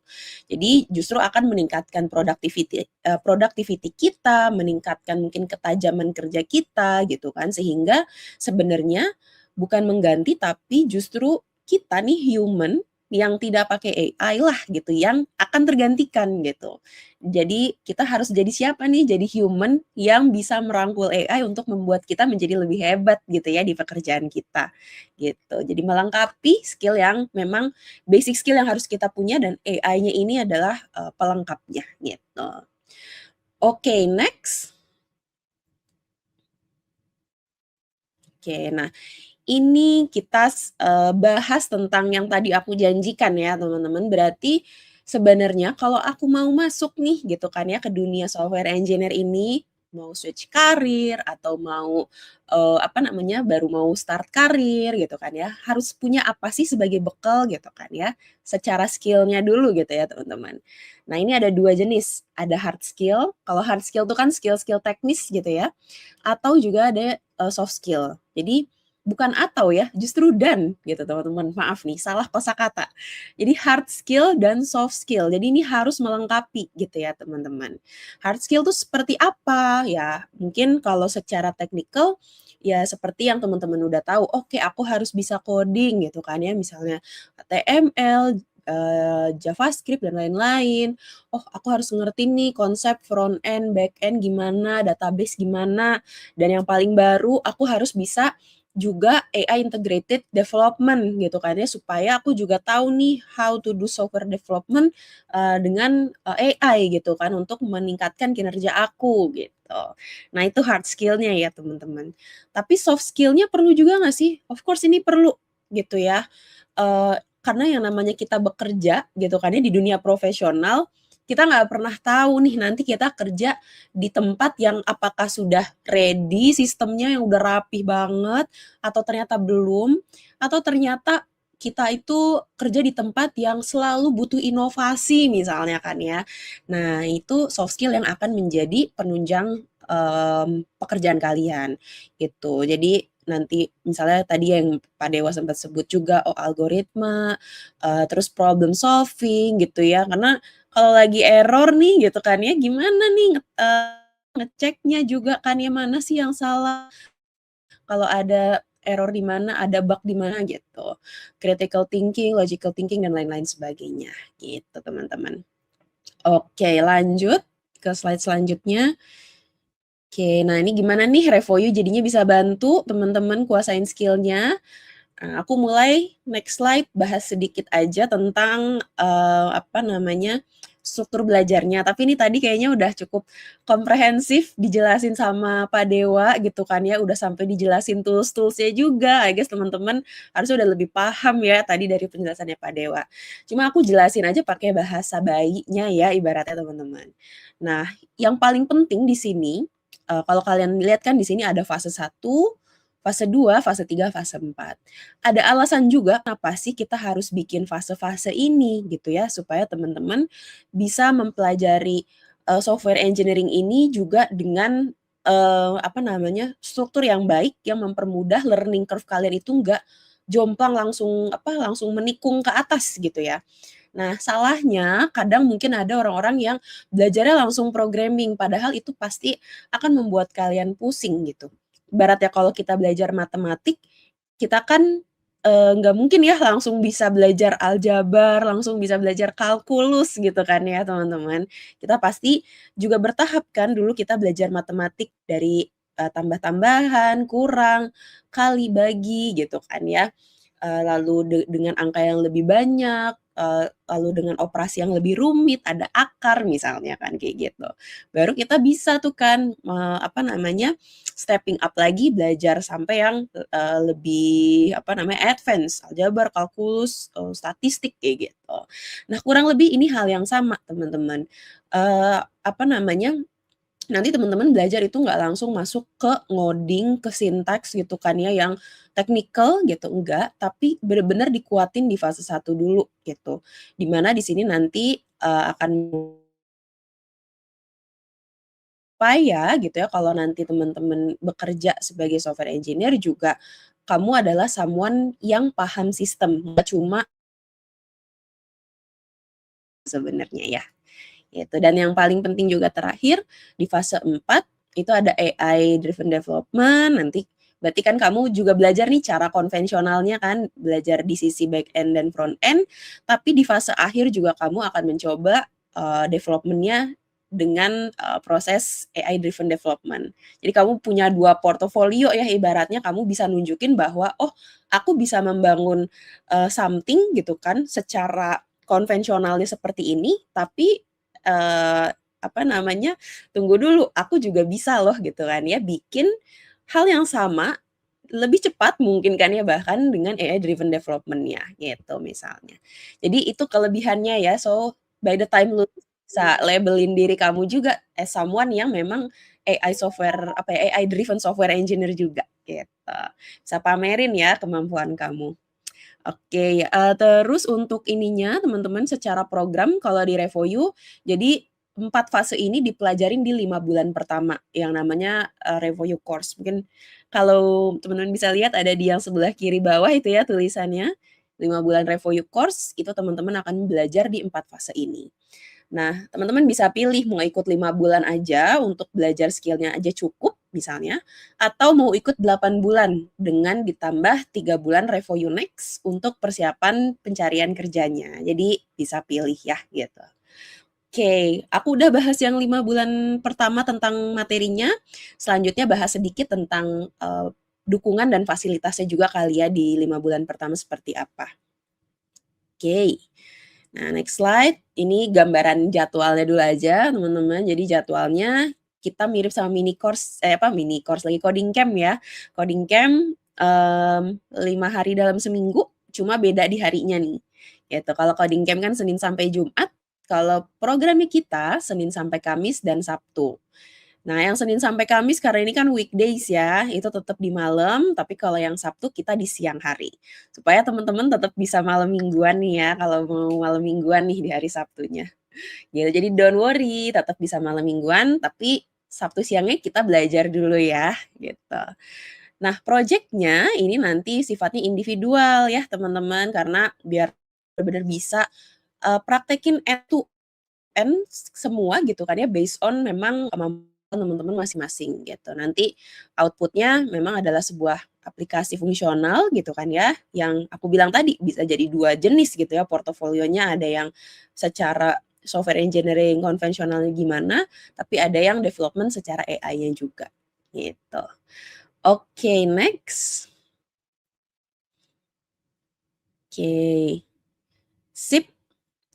Ini buat apa namanya, yang 3 bulan setelahnya ya teman-teman yang tadi aku bilang. Oke, kalau teman-teman yang pengen ikut program 8 bulan, nah 3 bulan terakhir itu kita akan, belajar lebih ke arah skill karir gitu ya, skill karir sama, portofolio teman-teman, gitu. Nah untuk Revoyu Project, itu aku bahas dulu yang sebelah kiri, yang Revoyu Project itu nanti teman-teman akan ada another project tambahan gitu ya, kita sebut namanya virtual internship gitu kan ya, virtual internship project. Biasanya kita bekerja dengan, company partner atau kayak small business enterprise gitu kan ya, partner juga, yang nanti kalian akan mengerjakan, project dari partner tersebut, untuk portofolio kalian, gitu. Cuma kalau yang project di sini biasanya dalam bentuk kelompok gitu. Kenapa sih kok beda? Tadi misalnya yang di course bentuknya individu, tapi kalau di sini kelompok gitu kan ya. Nah, biar kalian juga merasakan dinamika kalau di dalam tim, developer juga kayak gimana sih gitu ya. Jadi, yang Revoyu Project ini kita fokuskan dalam bentuk kelompok supaya kalian juga mengalami dinamika timnya seperti apa, gitu. Nah, untuk career support gitu ya, ini juga nanti kalian bakal, memiliki personal career mentor yang akan mendampingi kalian gitu kan ya, secara end to end dari mulai persiapan aset, simulasi interview, kalau butuh one on one session, sampai misalnya nanti dapat offer, negosiasi gaji atau gimananya itu how sih gitu, aku belum pernah misalnya. Nah, itu juga akan dibantu dampingin ya teman-teman. Oke, next slide. Sip. Ya ini ya contohnya karir support-nya. Pertama kalau kita mau terjun ke medan perang cari kerjanya gitu ya teman-teman, itu kan ada, aset ya, aset dulu nih, senjatanya kita kan aset kita, gitu ya, kayak CV, LinkedIn, portofolio gitu. Jangan sampai, apa namanya, nggak cocok nih gitu sama yang kalian mau apply gitu. Karena nggak ada one profile fits all ya teman-teman. Jadi kalian benar-benar harus bisa nge-personalize profil yang mau kalian kasih ke company-company yang kalian mau apply. Jadi nggak ada tuh ceritanya satu CV buat dipakai 200 company berbeda misalnya ya gitu. Nah, nggak, pasti harus ada hal-hal yang di-personalize. Apalagi kalau sekarang kan CV tuh sifatnya ATS friendly gitu ya. Mungkin HR tuh ngelihat tuh dalam hitungan detik gitu. Nah, gimana biar paling apa namanya, paling kelihatan gitu ya spotlight-nya tuh CV kalian gitu. Oke, terus juga kalau misalnya ada yang punya pengalaman kerja sebelumnya, tapi aku kan career switch, gimana ya nge-highlight-nya, ini pengalaman aku sebelumnya berguna apa enggak ya, misalnya. Nah, apa ya, menghilangkan, persepsi-persepsi itu gitu ya, karena pengalaman apapun bisa jadi berharga juga nih buat nilai tambah kalian ya. Who knows nanti kalian jadi engineer-nya ternyata di perusahaan, let's say perusahaan apa ya, misalnya beauty gitu dan kalian misalnya sebelumnya kerjanya sebagai, marketing di ranah perusahaan beauty juga misalnya kan. Itu kan pasti sebuah pengetahuan lebih untuk understanding user gitu kan ya, gitu teman-teman. Portofolio ini juga ya nanti dari project kalian gimana sih bikin portofolio. Terus kalau mau konsul one on one session sama personal career mentor bisa. Terus habis itu ada simulasi interview. Nah, ini simulasinya bakal sama HR dan user beneran yang sehari-harinya proses rekrutmen nih buat ranah ini. Jadi bisa kasih feedback yang sangat personalized gitu kan ya based on mereka tuh sebenarnya nyari kandidat yang seperti apa sih, jawaban yang seperti apa sih gitu kan ya. Sampai kalau misalnya nanti dapat offer, mungkin kalau yang udah punya kerja sebelumnya, penasaran gitu ya, aku masih bisa nego gaji nggak ya? Cara negonya gimana? Apa yang masih make sense gitu. Atau kalau yang baru pertama kali kerja, misalnya, offering tuh seharusnya seperti apa sih yang benar gitu kan? Apakah ini sudah memuat nih, apa namanya, memuat apa ya, ibaratnya kayak informasi atau klausul-klausul yang seharusnya ada, misalnya ya di offering letter gitu. Nah, itu jadi buat yang teman-teman yang baru pertama kali kerja juga jadinya bisa tahu ya, apa namanya, gimana sih offer letter itu seharusnya yang kalian terima, ataupun ilmu negosiasi gaji nggak apa-apa, kalian tanya juga aja kalau mau nego gimana sebenarnya, walaupun misalnya belum bisa kepakai di sekarang, itu kan bakal jadi bekal ilmu yang bagus gitu ya buat kalian nantinya, gitu. Oke, sip, next. Oke, nah ini mungkin aku rangkum ya secara, apa namanya, fasilitas gitu ya teman-teman, karena aku paham yang namanya mempelajari sesuatu yang baru, itu pasti bukan hal yang mudah gitu ya, lebih ke pasti ada rasa deg-degan, rasa takut, kita mau first date aja deg-degan kan ya biasanya ketemu orang baru loh, itu bukan belajar sesuatu yang baru gitu. Jadi mau melangkah mempelajari sesuatu yang baru itu juga pasti, apa namanya, terasa menakutkan dan intinya kalian kan pasti, butuh support gitu kan ya kalau merasa, gelisah atau gimana gitu. Nah inilah yang kita coba, bantu teman-teman gitu ya lewat support system yang ada di Revoyu. Oke, pertama gitu ya, mungkin mau info gitu ya bahwa kelas kita nih semuanya 100% live ya teman-teman. Jadi, apa namanya tadi aku sempat share ada jadwal. Nah jadwal itu kalian harus hadir di kelasnya karena memang kelasnya 100% live. Tujuannya kenapa sih live? Karena kalau misalnya recording takutnya, kita nonton recording ngantuk atau nggak fokus atau gimana, ke-distract. Sementara kalau kelas live itu biasanya pasti ada, sesi-sesi yang ngebantu teman-teman bisa stay fokus. Mungkin ada pop quiz, mungkin ada, ice breaking gitu ya. Jadi kita bisa tetap fokus sama materinya gitu, nggak ngantuk juga jadinya ya. Oke, kalau misalnya ternyata, apa namanya, ada nggak bisa hadir nih di salah satu sesi gitu ya.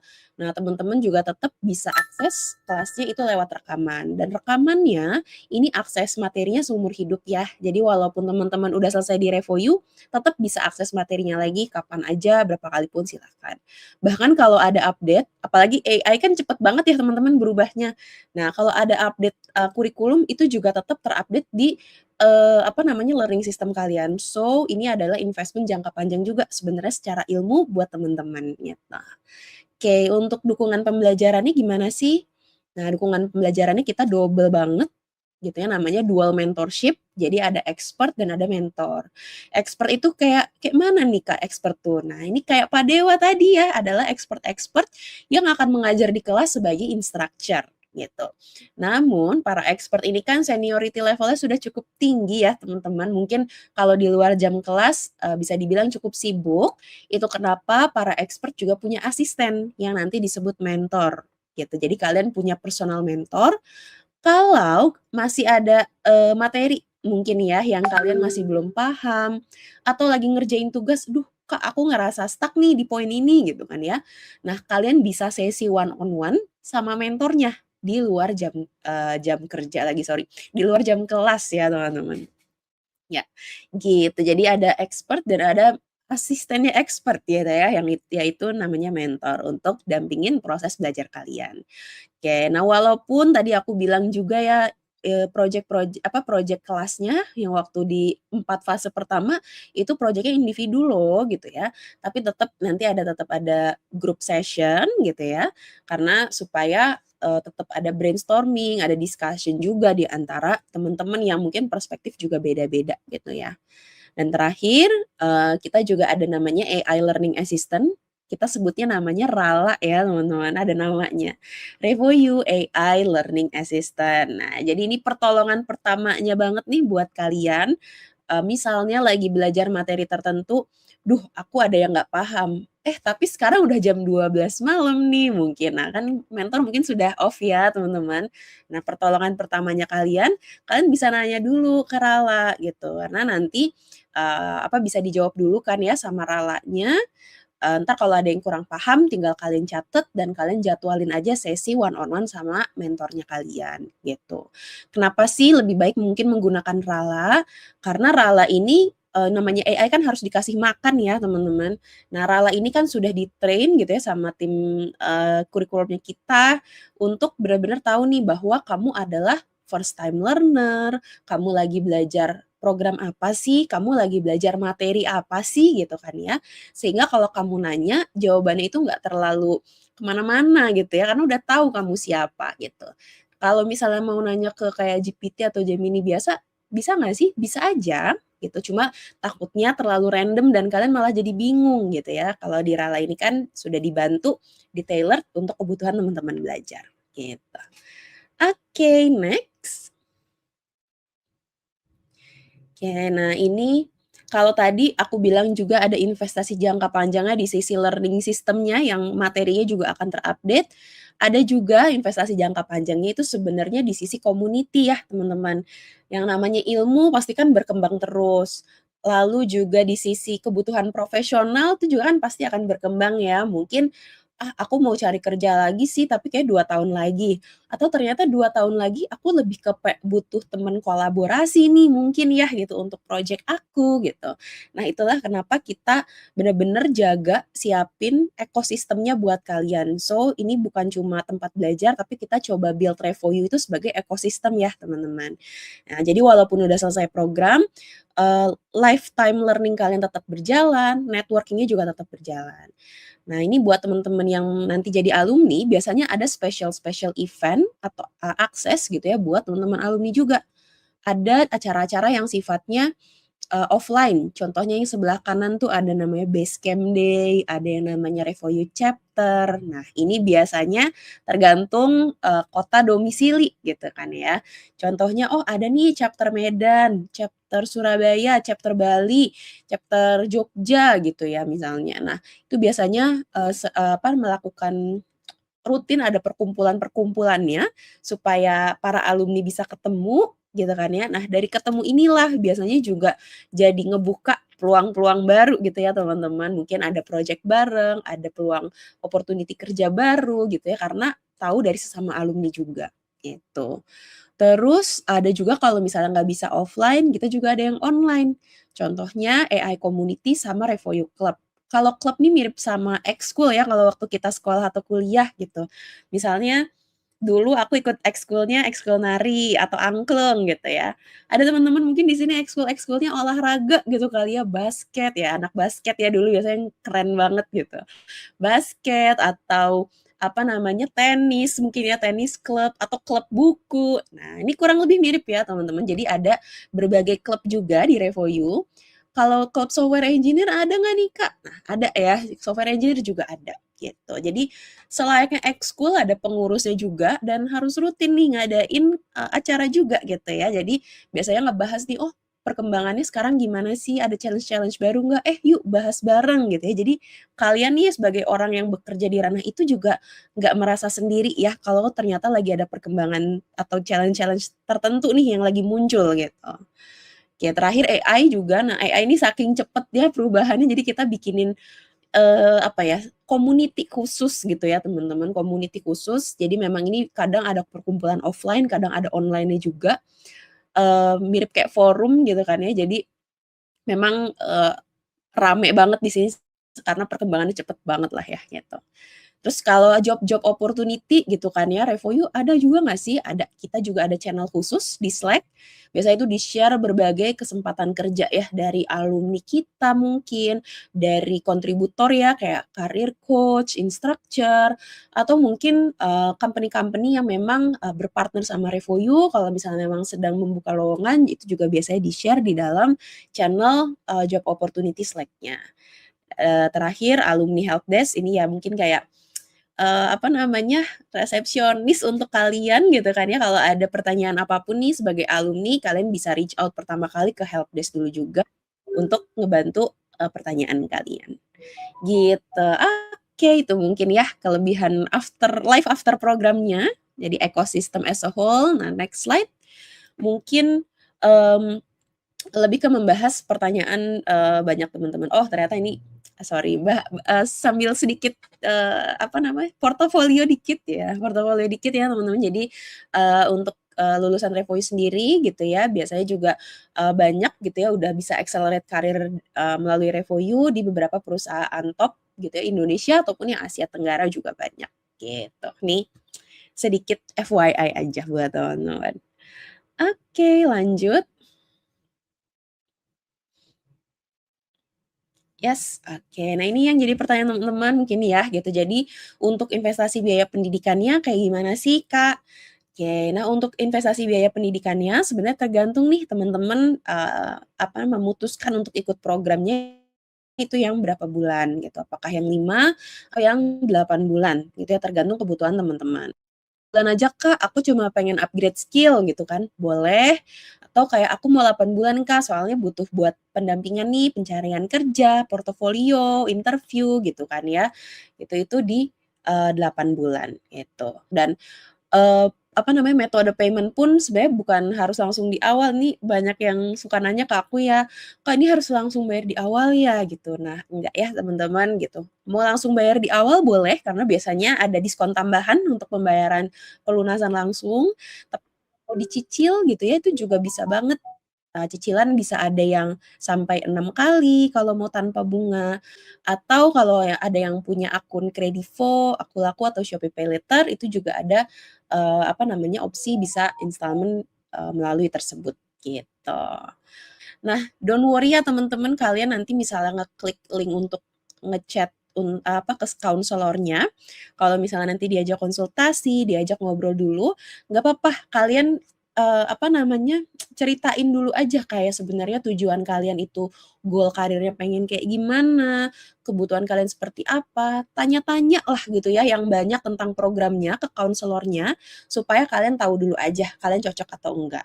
Jadi kalian ngechat ke counselor atau daftar dulu gitu kan ya, seperti, apa namanya, arahannya Kak Ocha, itu juga bukan berarti kalian fix ikut kok gitu. Namanya kita mau apa, melangkah ke jenjang yang lebih serius gitu ya teman-teman, kan PDKT ya ibaratnya. Nah, jadi kurang lebih anggap aja ini PDKT-nya kalian, biar kenalan dulu aja sama Revoyu, sama programnya, cocok atau enggak nih sama aku, jodoh atau enggak gitu ya sama aku gitu kan ibaratnya.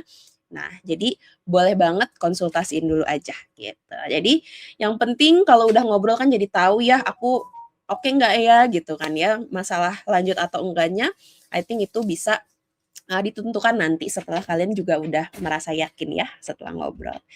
Oke, itu aja sih dari aku, mungkin aku kembaliin lagi ke Kak Ocha ya. Oke, thank you so much Kak Pita. Kalau begitu mungkin kita lanjut sedikit ya Kak Pita, karena setelah ini kita langsung masuk ke dalam sesi Q&A nih sebenarnya. Kalau gitu kita langsung jawab aja kali ya Kak, dari pertanyaannya teman-teman semua nih yang sudah masuk. Jadi yang pertama pertanyaannya ini datang dari Anonymous. Nah, mungkin kita bisa recall lagi ya Kak, untuk kelasnya FSSE itu seperti apa. Nah, pertanyaannya adalah untuk FSSE itu kelasnya online atau offline Kak? Dan untuk pembelajarannya itu berapa hari seminggu? Terus pas nyari pas sudah lulusnya nanti, nyari kerjanya itu dibantu referensi dari Revoyu atau gimana nih untuk penyaluran kerjanya? Silakan Kak Vita. Oke, sip. Thank you Kak Anonymous. Aduh sayang banget ya nggak ada namanya, tapi makasih udah bertanya. Oke, nah kelasnya ini online atau offline? Oh ya dia nulis FSSE. Nih kayaknya udah sempet research Revoyu ya gitu. Buat teman-teman yang belum tahu, FSSE itu apa sih, singkatan dari apa? Nah ini singkatan dari Full Stack Software Engineer ya. Nah ini kelasnya online atau offline, jadi kita di Revoyu, bootcamp-nya memang full online ya teman-teman, supaya, teman-teman lokasi dimanapun di Indonesia, atau bahkan kadang suka ada yang ikut dari luar negeri, tapi berarti niat banget ya menyesuaikan waktu time zone-nya nih sama Indonesia, itu makanya biar bisa mengakses dari mana aja, sama-sama mengakses ilmu yang sama, gitu. Jadi full online, pembelajarannya cukup intensif 5 hari seminggu ya gitu, karena banyak nih yang harus kita cover gitu ya. Kita harus kejar materinya dalam waktu singkat biar kalian juga bisa sesegera mungkin cari kerja baru, kejar gitu ya goal karirnya gitu. Makanya kita cukup padat 5 hari dalam seminggu, semuanya online dan live gitu ya. Again, karena namanya belajar, interaksi itu penting banget teman-teman, gitu. Nah, terus pas lulus nyari kerjanya dibantu referensi dari Revoyu atau enggak gitu ya. Oke, sambil aku, eee, apa namanya, clarify dulu gitu ya teman-teman. Jadi di Revoyu kita sistemnya bukan penyaluran atau penempatan kerja gitu. Karena sayang banget kalau penyaluran atau penempatan biasanya ya kalian cuma bisa nerima apa yang dikasih aja. Sementara apa namanya, opportunity di luar sana itu kan banyak banget, besar banget. Siapa tahu banyak hal di luar sana yang lebih sesuai gitu ya sama dream karirnya kalian, gitu. Makanya kita sistemnya bukan penyaluran atau penempatan, tapi kita lebih ke mendampingi kalian secara prosesnya untuk mencapai ke arah situ. Jadi biasanya memang teman-teman sudah apa ya, kayak ada semacam tugas gitu ya untuk perlu apply 6 job application per minggu. Nah, 6 job application per minggu ini tuh dari mana sih? Ya dari teman-teman mencari ini gitu kan ya di job portal, di website, di berbagai informasi, misalnya itu kalian cari, tapi dari Revoyu juga ada referensi atau enggak. Nah, dari Revoyu juga biasanya ada referensi ya gitu, tapi ini dari Revoyu ibaratnya sebagai kolam tambahannya aja nih. Ibarat kalau kalian mau mancing, jadi kalian ada pilihan mancing di kolam A, kolam B, kolam C, sama kolam terakhir misalnya kolam dari Revoyu juga ada gitu kan ya, gitu. Jadi contohnya yang tadi aku sempat share ada community di Slack untuk job channel, nah itu biasanya referensi-referensi dari Revoyu itu juga di-share gitu ya beberapa di situ teman-teman. Oke, itu mungkin untuk jawab question pertama. Oke, thank you Kak Vita. Semoga menjawab ya Anonymous. Tadi sempat di-recall dan mungkin teman-teman yang lain yang juga mempertanyakan ini semoga terjawab ya. Lanjut ke pertanyaan yang kedua nih Kak Vita dari Andy. Andy bertanya, kalau misalnya kesusahan mengikuti materi full stack. Nah, ini nih, kira-kira gimana nih Kak kalau misalnya kesulitan ngikutin materinya? Oke, Kak Andi, thank you pertanyaannya. Ya, paham banget ini kekhawatiran banyak orang. Again, ini kan first time learning ya, pasti nerve wracking gitu kan untuk menjalaninya. Apakah apa ya, kayak bakal ada kesusahan, bakal ada struggle, itu udah pasti. Belajar sesuatu yang baru kan pasti bukan hal yang mudah gitu. Berarti gimana nih gitu ya kalau ini terjadi pada diriku gitu kan. Nah, seperti aku sempet share juga tadi, kita sambil recall bareng-bareng, kita juga ada berbagai support system gitu ya untuk, membantu teman-teman bisa catch up dengan materinya. Jadi kelas kita pertama sifatnya live 100%. Tujuannya apa? Tujuannya supaya ada interaksi saat proses belajar. Kalau ada yang nggak paham, jadinya bisa nanya diskusi, saat itu juga gitu ya, selayaknya kita di ruang kelas gitu, itu satu. Tapi aku di luar jam kelas masih ada yang belum ngerti juga, Kak. Oke. Kedua, kita ada apa namanya, walaupun kelasnya live, ada recording yang bisa ditonton ulang. Kalian bisa coba nonton ulang lagi dulu dari recording-nya untuk memahami. Tapi kalau udah nonton ulang recording masih belum paham juga, Kak. Oke, maju nih kita ke langkah ketiga. Langkah ketiga apa? kalian punya personal mentor yang bisa bantu kalian untuk one on one session juga di luar jam kelasnya gitu ya. Jadi bisa ngebantu untuk meng-catch up materi yang mungkin tadi kalian masih ada kesulitan gitu. Terakhir juga ada Rala, Revo You AI Learning Assistant yang bisa jadi teman diskusi buat teman-teman juga gitu ya, kalau ada materi yang kalian belum paham di Ralanya ini jadi pertolongan pertama kalian juga sebenarnya gitu. Itu sih mungkin gambarannya ya buat Kak Andi, hopefully menjawab juga. Thank you banget jawabannya Kak Pita. Kalau gitu kita lanjut ke pertanyaan yang berikutnya nih Kak, datang dari Yahya. Nah, Yahya bertanya, apakah software engineer di Asia Tenggara, khususnya Indonesia, bisa bersaing dengan engineer dari India atau Vietnam di era remote work global? Wah, ini update banget nih sama dunia job market gitu ya, karena sekarang Iya. udah mulai mengglobal gitu ya Kak Pita. Kira-kira gimana nih? Silakan. Iya, aduh, oke, ini kayaknya udah research ya gitu. Padahal nih mantep juga nih kalau ditanyain ke Pak Dewa tadi yang mungkin lebih expert lagi ya gitu di bidangnya. Tapi thank you ya pertanyaannya gitu. Bener banget sih Asia Tenggara kan kita juga kayak apa udah masyarakat ekonomi gitu ya ASEAN udah nggak jarang juga gitu, especially waktu startup lagi on the rise banget kayak sering ngelihat ada talent-talent Thailand, Vietnam, India gitu kan kerja di sini atau sebaliknya juga gitu ya bahkan talent-talent kita di sini juga banyak gitu ya yang ternyata bekerja gitu di misalnya di Singapura, di Thailand, di Malaysia gitu. Nah, apakah bisa bersaing nih software engineer apa namanya khususnya Indonesia gitu kan dengan engineer dari India atau Vietnam gitu di era remote work global. Oh, spesifik ya ternyata ini remote work. Oke. Nah, sebenarnya kalau di sini teman-teman udah pasti secara kompetisi ya software engineer, orang yang punya skill software engineer itu banyak gitu kan. Tapi tinggal kemauan dari kita untuk menjadi lebih unggul gitu dibanding yang lainnya, harus punya skill apa lagi nih di luar ya software engineer pada umumnya gitu kan ya. Ya contohnya tadi ada aku sempat kasih lihat juga kan ya top 10 skill gitu kan ya yang ada dibutuhkan gitu kan ya di high demand job industry saat ini gitu di mana salah satunya adalah kemahiran di sisi AI gitu.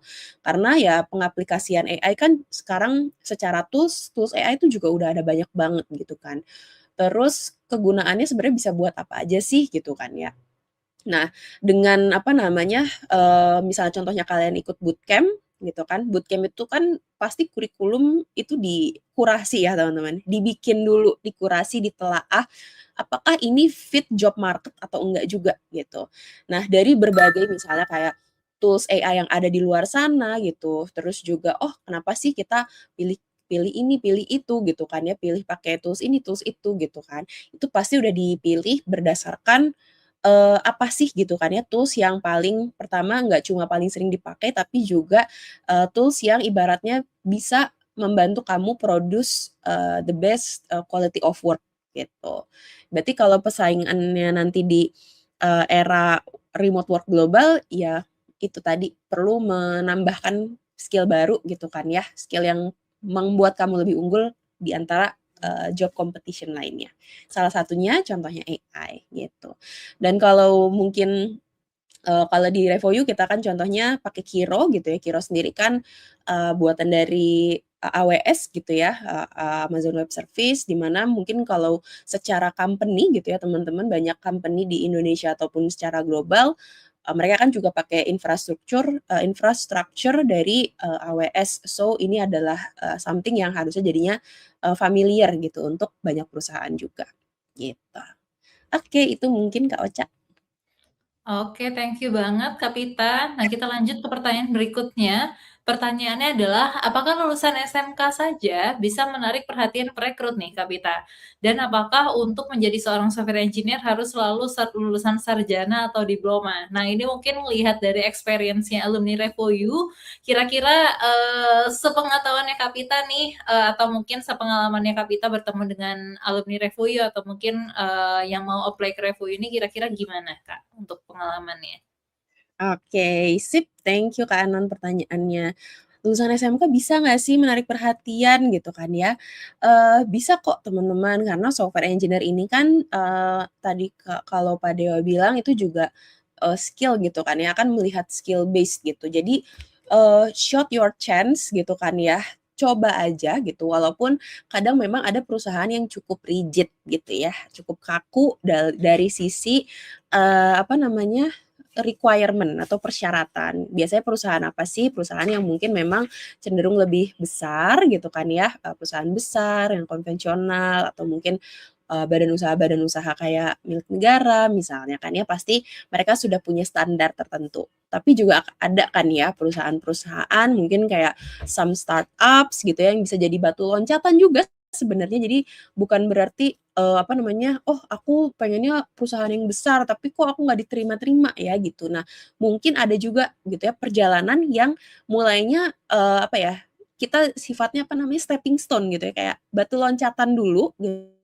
kan ya untuk, apa, menjadi ibaratnya menjadi panggung gitu untuk kamu membuktikan, "Aku bisa loh," gitu. Tapi mungkin memang ada step-nya dulu gitu. Nah, biasanya yang memang nggak terlalu rigid, mungkin perusahaan-perusahaan, beberapa perusahaan teknologi gitu kan ya, yang mungkin punya, lokal gitu kan ya, atau startup-startup itu biasanya tidak terlalu rigid dari sisi, requirement gitu. Tapi memang pasti harus lebih, apa ya, ada extra effort yang menunjukkan bahwa aku nggak kalah loh gitu kan ya dibanding yang lainnya. Nah, salah satunya apa? Tadi jangan lupa, kamu harus benar-benar menunjukkan kamu punya skill lebih yang orang lain mungkin nggak punya, gitu. Di mana ditunjukinnya? Di portofolio kamu. Gitu gambarannya. Oke, thank you banget Kak Pita. Wah, ini ternyata banyak pertanyaan-pertanyaan yang seharusnya mungkin tadi lebih enak kalau sama Pak Dewa ya, Kak Pita, biar experience-nya lebih mantap ya. Cuman nggak Mhm. apa-apa, karena banyak juga alumni dari Revui yang pengalamannya mirip-mirip nih sama teman-teman yang bertanya, dan hopefully jawaban dari Kak Pita tadi cukup merepresentasikan ya teman-teman dari apa yang pernah jalani di Revoyu juga, dan juga sesuai dengan pengalamannya alumni Revoyu. Oke, kalau begitu Kak Pita, tadi adalah pertanyaan terakhir untuk hari ini, kebetulan nih Kak. Nah, sebagai penutup sesi hari ini, mungkin dari Kak Pita ada yang mau di-share dulu nggak nih ke teman-teman? Mungkin yang pengen daftar ke Revoyu atau mungkin lagi explore-explore juga nih, silahkan. Oke, sip ya. Thank you banget teman-teman udah hadir di 5 hari sesi coding camp gitu. Ini pasti bukan hal yang mudah untuk meluangkan waktu dan energi untuk belajar gitu ya. I feel honored gitu ya teman-teman memilih untuk belajar di coding camp ini selama 5 hari dibanding mungkin, biasanya nongkrong atau ya istirahatlah rebahan gitu ya. Jadi hopefully apa yang kita share di 5 hari apa, coding camp ini, bisa berguna gitu ya, ilmunya buat teman-teman, eee, apa ya, bisa ngebantu teman-teman explore juga, aku ngerasa cocok atau enggak gitu ya. Kalau ngerasa nggak cocok, nggak apa-apa, it's a good thing gitu ya, teman-teman juga jadi tahu, oke mungkin ini bukan yang cocok untuk aku, tapi kalau ngerasa cocok, ya alhamdulillah gitu kan ya, dimanapun nanti kalian memilih untuk, akhirnya mencoba mempelajari lebih dalam, aku doain sukses selalu buat kalian gitu kan ya, kalau ternyata cocok sama Revoyu, alhamdulillah welcome gitu ya, kita pengen banget gitu ya bisa, mengundang teman-teman bisa, apa ya, menyambut gitu ya teman-teman untuk masuk di dalam ekosistem Revoyu juga. Oke, itu aja, semoga sehat dan sukses selalu ya buat semuanya. Terima kasih banyak Kak Pita untuk penutup yang seru banget untuk malam hari ini, dan juga insightful gitu ya untuk teman-teman yang mungkin ingin melanjutkan pembelajaran, terus ingin consider Revoyu gitu ya menjadi salah satu platform untuk membantu pembelajarannya mereka. Thank you so much Kak Pita, semoga nanti bisa ketemu lagi di admission proses di Revoyu ya. Thank you so much. Thank you, bye. Bye, selamat malam Kak Pita, selamat istirahat. Oke teman-teman, sebelum kita berpisah, aku mau share yang penting-penting nih untuk teman-teman semua. Sebelumnya aku pengen tanya dulu, siapa di sini yang sudah mengerjakan seluruh assignments? Boleh ketik angka 1 kalau teman-teman sudah mengumpulkan semua assignment-nya. Ada 2 ya tugasnya ya teman-teman, jadi sudah dikumpulkan semua, boleh ketik angka 1. Kalau baru submit logical and basic coding, boleh ketik angka 2. Tapi kalau kalau baru mau OTW ngerjain semuanya malam ini, boleh ketik yang 3 dong. Yang mana nih guys? Absen dulu dong, absen. Oke, aku sambil cek di kolom chat ya, kira-kira yang mana nih teman-teman semuanya. Oh, ternyata macam-macam, tapi banyak juga yang sudah submit all assignment. Mantap. Nah, kalau misalnya baru mengerjakan mini project dan mini project yang sudah dikumpulkan, tapi logical and basic codingnya belum, jangan lupa ya teman-teman untuk dikerjakan karena ini adalah mistake yang paling banyak dilakukan sama teman-teman yang ikut coding camp nih. Jadi sayang banget meski udah susah payah ngerjain mini coding projectnya, tapi ternyata logical and basic codingnya malah belum dikerjain gitu kan. Nah ini yang butuh diklarifikasi ya supaya teman-teman bisa teringat dan sehingga nanti bisa dapetin e-certificate-nya ya. Jadi jangan sampai lupa untuk dikerjakan dua-duanya dan dikumpulkan. Jadi nggak cuma dikerjakan tapi juga dikumpulkan ya teman-teman. Diklik tombol submit-nya supaya nanti bisa dapetin e-certificate setelah selesai seluruh pembelajarannya ya. Jadi yang belum selesai semua, yuk kita kerjakan biar lebih tenang ya teman-teman. Besok kita bisa malam mingguan gitu ya. Nah, lanjut. Kira-kira tugasnya ada apa aja? Mungkin aku ingatkan sekali lagi untuk teman-teman semuanya ya. Jadi tugasnya ada 2, teman-teman. Yang pertama ada logical and basic coding. Yang kedua ada coding project. Nah, bedanya apa? Kalau logical and basic coding, ini adalah 25 soal pilihan ganda seputar logical ability dan juga basic coding. Tapi, dan juga kalau yang nomor 2 ini adalah coding project, di mana teman-teman bisa mengerjakan tugas praktikal untuk mengaplikasikan skill software engineering-nya teman-teman semua. Dan kalau teman-teman mengerjakan keduanya, teman-teman bisa dapetin extra benefit, yaitu e-certificate ya, dan ada extra benefit yang lainnya. Nah, terms and condition-nya adalah seperti yang dari tadi aku sudah perbincangkan, sudah aku gaungkan ke teman-teman semua gitu ya, bahwasannya 2 tugas ini adalah tugas yang wajib. Hukumnya wajib, sekali lagi wajib dikerjakan untuk bisa dapetin sertifikat digital. Jadi teman-teman wajib kerjakan logical and basic coding dan juga coding project-nya dan wajib dikumpulkan supaya bisa dapetin sertifikat digital. Lalu teman-teman juga wajib hadir setiap hari. Jadi diingat-ingat lagi, kemarin hadir nggak nih setiap hari? Dan sudah isi link Prosensi belum nih setiap harinya? Ada 2 ya teman-teman, sebelum masuk dan setelah selesai kelasnya. Jadi diingat-ingat lagi apakah sudah mengisi semuanya. Kalau sudah berarti sudah aman. Kalau belum, nah ini khawatirnya nanti jadi nggak berkesempatan ya. Tapi jangan khawatir, teman-teman bisa ikut lagi kok coding camp-nya. Nah, terus nanti untuk jawabannya tidak akan dibagikan ya. Jadi teman-teman nanti bisa kumpulkan tugasnya, tapi untuk jawabannya tidak akan dibagikan karena ini sesuai dengan kreativitasnya teman-teman masing-masing. Nah, untuk deadline-nya ada di besok malam.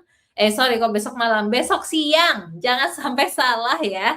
Besok siang ya teman-teman, jam 12 siang. Hari Sabtu jam 12 siang. Jangan sampai lupa, deadline-nya hari Sabtu jam 12 siang. Jangan sampai salah teman-teman. Jadi wajib dikumpulkan sebelum deadline-nya. Karena kalau setelah deadline, formnya itu sudah otomatis guys. Bukan aku yang menutup, bukan siapapun yang menutup, bukan Mimin yang menutup, tapi formnya sudah otomatis ketutup. Gitu ya. Jadi kalau misalnya terlambat, teman-teman nanti jadinya nggak bisa ngumpulin lagi karena formnya sudah ditutup ya. Nah, gitu ya teman-teman. Nah, untuk yang kemarin sempat nggak ada kolom untuk ngisi email RSVP, no worries, di situ sudah di-compensate ya teman-teman. Jadi sudah all good kalau misalnya kemarin memang beneran hadir, tapi tidak ada kolom untuk isi email RSVP-nya. Nah, terus untuk teman-teman yang sudah menyelesaikan assignment, teman-teman nanti berkesempatan untuk dapetin bonus gitu ya. Nah, bonusnya selain e-certificate, teman-teman juga bisa dapetin software engineering apa nih istilahnya itu accelerated track gitu ya. Nah, di sini nanti teman-teman bisa menyelesaikan salah satu step nih untuk apply menjadi student di RevoU. Karena jadi student di RevoU itu ada tesnya dulu ya teman-teman, nggak serta-merta daftar, bayar, lalu enroll. Enggak, tapi ada tesnya dulu supaya nanti tahu kesesuaiannya teman-teman seperti apa dengan program ini. Jadi kita bisa menghindari pertanyaan yang tadi gitu ya, kalau misalnya di tengah-tengah nggak kuat belajarnya gimana? Nah, kita ingin menghindari hal itu dengan cara kita adain tes dulu teman-teman. Nah, setelah tes, kalau sudah lulus, teman-teman bisa langsung lanjut ke proses video call, konsultasi lagi, make sure sekali lagi kalau memang sudah all good semua, baru nanti enroll ke full stack program. Nah, dengan accelerated track, teman-teman tuh sudah nge-skip satu prosesnya, yaitu course assignment. Karena teman-teman kan sudah ngerjain tugasnya kan dengan lengkap dan nilainya sudah baik, sehingga teman-teman bisa pass course assignment nih di sini gitu ya. Nah, nanti yang bisa teman-teman dapatkan tentunya adalah bisa sharpening your knowledge and skills. Teman-teman pulang dari sini tuh hopefully udah punya skill yang bisa dibawa gitu ya ketika nanti pengen menjadi seorang software engineer. Tentunya nanti teman-teman juga punya mini portfolio untuk boosting karir kalian, bisa dapetin e-certificate dan juga opportunity untuk dapetin accelerated track.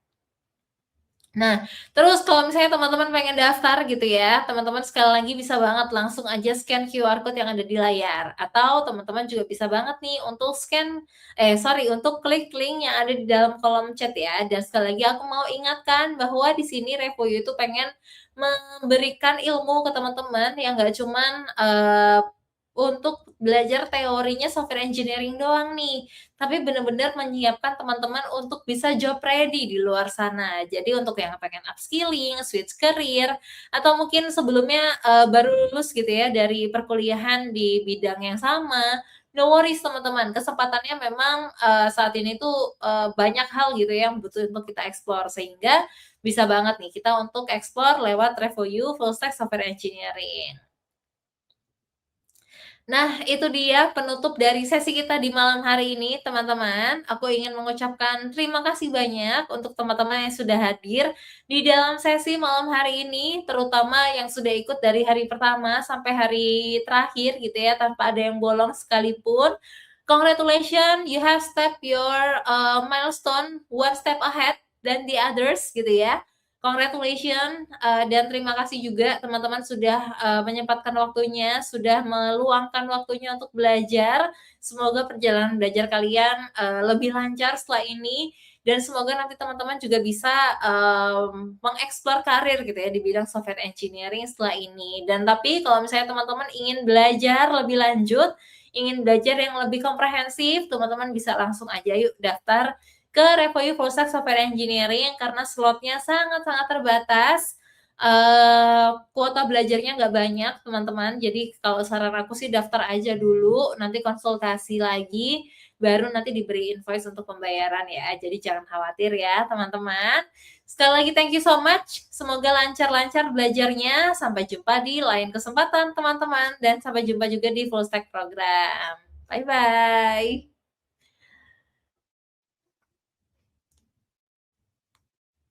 Nah, untuk teman-teman yang ingin melakukan absen hari terakhir, teman-teman bisa langsung aja nih, scan QR code yang ada di layar atau klik link yang ada di dalam kolom chatnya. Teman-teman bisa langsung aja buka aplikasi kameranya untuk scan QR code. Lalu teman-teman bisa langsung aja isi data diri yang ada di sana, dan pastikan seluruh pengisian datanya itu diisi dengan tepat ya, tidak ada yang typo, tidak ada email yang berbeda dengan email pendaftaran. Dan pastikan nanti pengisian seluruh datanya sesuai termasuk tanggal, sesi coding camp yang kapan, dan seluruh datanya juga sudah terisi dengan baik, baru nanti disubmit ya teman-teman. Nah, informasi penting bahwa form ini hanya dibagikan di dalam sesi kelas saja, tidak dibagikan di luar sesi kelas, sehingga teman-teman wajib untuk mengisi sebelum benar-benar menutup sesi kelas malam hari ini. Dan absensi ini wajib dilakukan supaya teman-teman bisa berkesempatan untuk dapetin e-certificate-nya ya. That's all for today. Thank you so much sekali lagi semuanya. Sampai jumpa di lain kesempatan. Bye-bye.